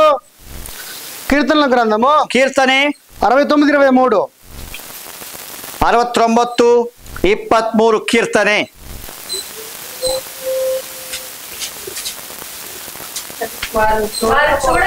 వారు ಅವರ ಕಣ್ಣು ಮೊಬ್ಬಾಗಿ వారు చూడకపోవునట్లు వారి కన్నులు చీకటి కమ్మును గనుక వారి నడుములను ఎడతెగని వణుకు పుట్టెను. నడుము యావాగಲೂ బಳುకుತ್ತಿರಲಿ. అంటే ఏంటి అంటే నువ్వు గనక తెలుసుకోకపోతే, ಒಂದು ವೇಳೆ ನಿನಗೆ ಗೊತ್ತಾಗದೇ ಇದ್ದರೆ, ತಿಳ್ಕೊಳ್ಳದೆ ಇದ್ದರೆ, నీ వీపులో వంగిపోయి ನಿನ್ನ ಬೆನ್ನು ಬಗ್ಗಿ వణుకు పుడుతుందంట. ಅಲ್ಲಿ ಏನಾಗುತ್ತೆ? ಬಳುಕು ಬರ್ತದೆ. ఇప్పుడు దేవుడి లెక్కలో కన్నులు తెరిగిపోవడం ఏంటి? చీకటి సంబంధమే కదా. ದೇವರ ವಿಷಯದಲ್ಲಿ ಕಣ್ಗಳು ತೆರೆದಿದ್ರೆ ಅರ್ಥ ಕತ್ತಲು. అంటే ఇలా ఉంగిపోయిన వాడిని కూడా చీకటిని గద్దిస్తారు, ఏం బయటికి వెళ్ళిపోద్దంట. ನೋಡ್ರಿ, ಬಗ್ಗಿದವರನ್ನ ಕತ್ತಲು ಗದರಿಸುವಾಗ ಏನಾಯ್ತು? బయటికి వెళ్ళిపోతుందంట. ಅದು ಹೊರಗಡೆ ಹೋಗುತ್ತೆ. కానీ మనం ఏం చేస్తాము? ನಾವೇನ್ ಮಾಡ್ತೀವಿ? మనం అర్థోపెడిక్ కూడా తిరిగి వెళ్తాము. ಮತ್ತೆ ಎಲಿಮೆಂಟ್ ಡಾಕ್ಟರ್ ಹತ್ರ ಹೋಗ್ತೀವಿ. అవునా, L3 L4 ఏదో పాడైనట్టు చూడండి. ನನ್ನ ಎಲುಬು ಏನಾಗಿದೆ ನೋಡಿ. దేవుడు ఏమంటున్నాడు? ದೇವರು ಹೇಳ್ತಿದ್ದಾರೆ, అది చీకటి అంటున్నాడు. ಅದು ಕತ್ತಲು. ఈ చీకటిని నువ్వు తెలుసుకోవాలంటే గ్రహించాలి. ఎక్కడ? ಆ ಕತ್ತಲೇನು ಹೇಗೆ ತಿಳ್ಕೊಳ್ತೀಯಾ? మనసులో ನಿನ್ನ ಮನಸ್ಸಲ್ಲಿ ತಿಳ್ಕೊಳ್ತೀಯಾ? గ్రహించినంత వరకు ನೀನ್ ತಿಳ್ಕೊಳ್ಳದೆ ಇದ್ದರೆ నీవు మార్పాటు చెందవు. ನಿನಗೆ ರೂಪಾಂತರ ಆಗೋದಿಲ್ಲ. మారు మనసు చెందనంత వరకు ನಿನಗೆ ರೂಪಾಂತರ ಇಲ್ಲದೆ ಇದ್ದರೆ ఎలాంటి పని చేసినా, ಏನ್ ಕೆಲಸ ಮಾಡಿದ್ರು, ఎంత చారిటీ చేసినా, ಎಷ್ಟು ಕೊಟ್ಟರು ఏ ఉపయోగము లేదు. ಏನು ಪ್ರಯೋಜನ ಇಲ್ಲ. క్రైస్తు మనసు కలిగి, ಕ್ರಿಸ್ತನ ಮನಸ್ಸು ఆయన యొక్క వారమై, ಆತನವರಾಗಿ, ఆయన స్వరూపము కలిగి, ಆತನ ಸ್ವರೂಪವಾಗಿ, ప్రభుతో ఏక మనస్సు ದೇವರ ಸಂಗಡ ಏಕ ಮನಸ್ಸಾಗಿ, సమానముగా, ಸಮಾನವಾಗಿ, తండ్రి యొక్క కుమారులుగా, ತಂದೆಯ ಮಗನಾಗಿ మనమందరము జీవించాలి. ನಾವೆಲ್ಲರೂ ಜೀವಿಸಬೇಕು. మంచి మనస్సు కలిగి జీవించాలి. ಒಳ್ಳೆ ಮನಸ್ಸಿರಬೇಕು. అది క్రీస్తులో ఉన్నది. ಅದು ಕ್ರಿಸ್ತನಲ್ಲಿ ಇದೆ. అది క్రీస్తులో ఉన్న మనసు ఎరిగి జీవించాలి. ಕ್ರಿಸ್ತನ ಮನಸ್సు ತಿಳಿದವರಾಗಿ, క్రీస్తు కలిగిన ఆత్మీకమైన కనులు కలిగి ಕ್ರಿಸ್ತನ జీవించాలి. ಆತ್ಮಿಕ ಕಣ್ಗಳಾಗಿ ఈ విధమైన జీవితాన్ని మనం జీవించాలి. ಅಂತ ಜೀವಿಸಬೇಕು. అప్పుడు నీవు క్రీస్తులో, ఇప్పుడేమన్నాడు ఇది 1 కొరింథీ 12:20 అండి. 1 కొరింథీ 12 12:27. 1 కొరింథీ 12:27. అటువలే మీరు క్రీస్తు యొక్క శరీరమై ఉండి వేరు వేరుమై అవయములై ఉన్నారు. అంటే మీరు క్రీస్తు మనస్సు ఎరిగిన వారే ఉన్నప్పుడే ఆయన అవయములై ఉంటాము. ಆತನ ಅವಯವಗಳಾಗಿರ್ತೀರಿ. ఆయన మనసు లేకోకుండా లోకానుసారమైన లోక వాటి మీద నీ మనసు పెట్టుకున్నట్లయితే, ಆತ ಮನಸ್ಸಿಲ್ಲದೆ ಲೋಕಾನುಸಾರವಾಗಿ ಮನಸ್ಸಿದ್ದರೆ నిన్ను మోసపరుచుకుంటున్నావు. ನೀ ಮೋಸ ಮಾಡ್ಕೊಳ್ತಿದ್ಯಾ. అప్పుడు నీవు ఆయన మనస్సు గాని ఆయన అవయముగా ఉండవు. ನೀನು ಆತ ಮನಸ್ಸಾಗಿ ಅವಯವಗಳಾಗಿರೋದಿಲ್ಲ. నేను ప్రతి ఆదివారం గుడికి వస్తున్నాను కదా, ಪ್ರತಿ ಭಾನುವಾರ ಸಭೆಗೆ ಬರ್ತೇನೆ. అరే నీవే ఒక ఆలయం. నువ్వు గుడికి రాకపో సెకండరీ. అది ನೀನೇ ದೇವರ ಆಲಯವಾಗಿದ್ದೀಯಾ. నువ్వు గుడికి రాకపో, ನೀನ್ ಗುಡಿಗೆ ಬಾ ಬರ್ದೇ ಇರು. నీవే ఆలయమై ఉన్నావు. ನೀನೇ ಆಲಯವಾಗಿದ್ದೀಯಾ. ఈ గుడికి వస్తే, ఈ గుడికి ಬಂದ್ರೆ సంఘం అనేది ఆయన ఇల్లు ఉన్నది. ಸಭೆ ಆತನ ಮನೆಯಾಗಿದೆ. ఆ ఇంట్లో ఉన్న వారు అందరూ కూడా ಆ ಮನೆಯಲ್ಲಿ ಎಲ್ಲರೂ ఏక మనస్సై ಏಕ ಮನಸ್ಸಾಗಿ దేవుని ఆరాధిస్తూ ದೇವರ ಆರಾಧಿಸುವಾಗ దేవుని ప్రార్థిస్తాము. ದೇವರ ಪ್ರಾರ್ಥನೆ ಮಾಡ್ತೇವೆ. సంఘానికి కూడుకోవాలి, ಸಭೆಗೆ ಬರಬೇಕು. అంతేకాని ಅಷ್ಟೇ ಹೊರತು నీవు ఏక మనస్సుగా కాకోకుండా లోకానుసారంగా జీవించున్నట్లయితే ನೀವು ಲೋಕಾನುಸಾರವಾಗಿ ಜೀವಿಸಿದರೆ ఏ ఉపయోగం అనేది లేదు. ಏನು ಪ್ರಯೋಜನ ಇಲ್ಲ. సో ఈ విధంగా ఈ రోజున మనం ఏదైతే బోధించుకున్నామో, ಈ ಪ್ರಕಾರವಾಗಿ ನಾವು ಕೇಳಿದಂತ ಈ ಬೋಧನೆ, సో క్రీస్తు మనస్సు క్రీస్తు యొక్క కళ్ళు కలిగి ಕ್ರಿಸ್ತನ ಮನಸ್ಸು ಕ್ರಿಸ್ತನ ಕಣ್ಣುಗಳಾಗಿ మనం జీవించాలి. ನಾವು ಜೀವಿಸಬೇಕು. అయితే నెక్స్ట్ వీక్ లో గాని మనం మళ్ళా కలుసుకున్నప్పుడు, ಮತ್ತೆ ಬರುವರ ಬಂದರೆ ದೇವ ಚಿತ್ತಾದ್ರೆ దేవుని యొక్క చెవులు కలిగి, ದೇವರ ಕಿವಿಗಳಾಗಿ, దేవుని యొక్క నోరు కలిగి జీవించాలి. ದೇವರ ಬಾಯಾಗಿ. అది ఎలా ఏంటనేది నెక్స్ట్ ಅದು ಹೇಗೆ ಅನ್ನೋದು ಮತ್ತೆ ನೋಡೋಣ. వాక్యానుసారంగా పరిశీలన చేద్దాము. ವಾಕ್ಯ ಪ್ರಕಾರ ಪರಿಶೀಲನೆ ಮಾಡೋಣ. ఈ రోజున ಇವತ್ತು క్రీస్తు మనసు ఎరిగిన వారులాగా, ಕ್ರಿಸ್ತನ ಮನಸ್ಸುಳ್ಳವರಾಗಿ, ఇన్ని రోజులు కనుక నువ్వు నిజంగా మార్పాటు కనుక చెందకపోతే, ಒಂದು ವೇಳೆ ಎಷ್ಟು ದಿವಸ ರೂಪಾಂತರ ಆಗದೆ ಇದ್ದಾರೆ, క్రీస్తు మనసుగా నువ్వు రెన్యూ కాకపోతే, ಕ್ರಿಸ್ತನ ಮನಸ್ಸಾಗಿ ರೂಪಾಂತರ ಆಗದೆ ಇದ್ದಾರೆ, అప్డేటెడ్ కాకపోతే, ಒಂದು ವೇಳೆ ಅಪ್ಡೇಟ್ ಆಗಿಲ್ಲ ಅಂದ್ರೆ, రెగ్యులర్ గా మనం ఫోన్ వాడేటప్పుడు ನಾವು ಫೋನ್ ಉಪಯೋಗ ಮಾಡ್ತೀವಲ್ಲ, న్యూ వర్షన్ వచ్చింది అప్డేట్ చేసుకోండి అంటారు. ಅಲ್ಲಿ ಅಪ್ಡೇಟ್ ಅಂತ ಬರ್ತಲ್ಲ. ఇలాగ మనకి ఇప్పుడు న్యూ టెస్టమెంట్ అని అప్డేటెడ్ వర్షన్ వచ్చింది. ನಮಗೆ ಹೊಸ ಒಡಂಬಡಿಕೆ ಅಪ್ಡೇಟ್ ಬಂದಿದೆ. ఈ అప్డేటెడ్ వర్షన్ సజీవము, ఈ అప్డేటెడ్ వర్షన్ సజీవ, నిత్య జీవము, నిత్య జీవ. ఇంకా మళ్ళీ ఒకసారి నువ్వు అప్డేటెడ్ చేసుకోవాల్సిన అవసరం ಮತ್ತೆ ಅಪ್ಡೇಟ್ ಅವಶ್ಯಕತೆ ಇಲ್ಲ. అలాంటి రాని యొక్క వర్షన్ నువ్వు అప్డేటెడ్ చేసుకో. ಅಂತ ಬರೆದಂತ ಒಂದು ಅಪ್ಡೇಟ್ ಆಗಿದೆಯಾ? Updated version name is body of Christ. ಆ ಅಪ್ಡೇಟ್ ಅಂದ್ರೆ ಯೇಸು ಕ್ರಿಸ್ತನ ಶರೀರ, యేసుక్రీస్తు మనస్సు.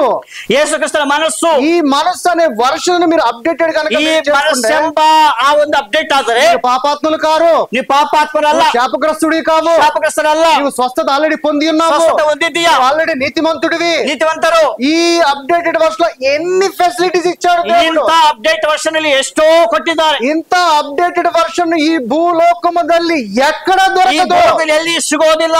అది నీకు నాకు దేవుడు ప్రత్యక్షంగా ఇచ్చాడు. ಅದು ನಿನಗೂ ನನಗೂ ದೇವರು ಪ್ರತ್ಯಕ್ಷ ಕೊಟ್ಟಿದ್ದಾರೆ. సో ఈ రోజు నుంచి ఈ వాక్యము మీ జీవితములలో, ಈ ದಿನದಿಂದ ಈ ವಾಕ್ಯದಿಂದ ఇది ఒక అప్డేటెడ్ వర్షన్ గా ನಿಮ್ಮ ಜೀವನದಲ್ಲಿ ಅಪ್ಡೇಟ್ ಆಗಿರಲಿ.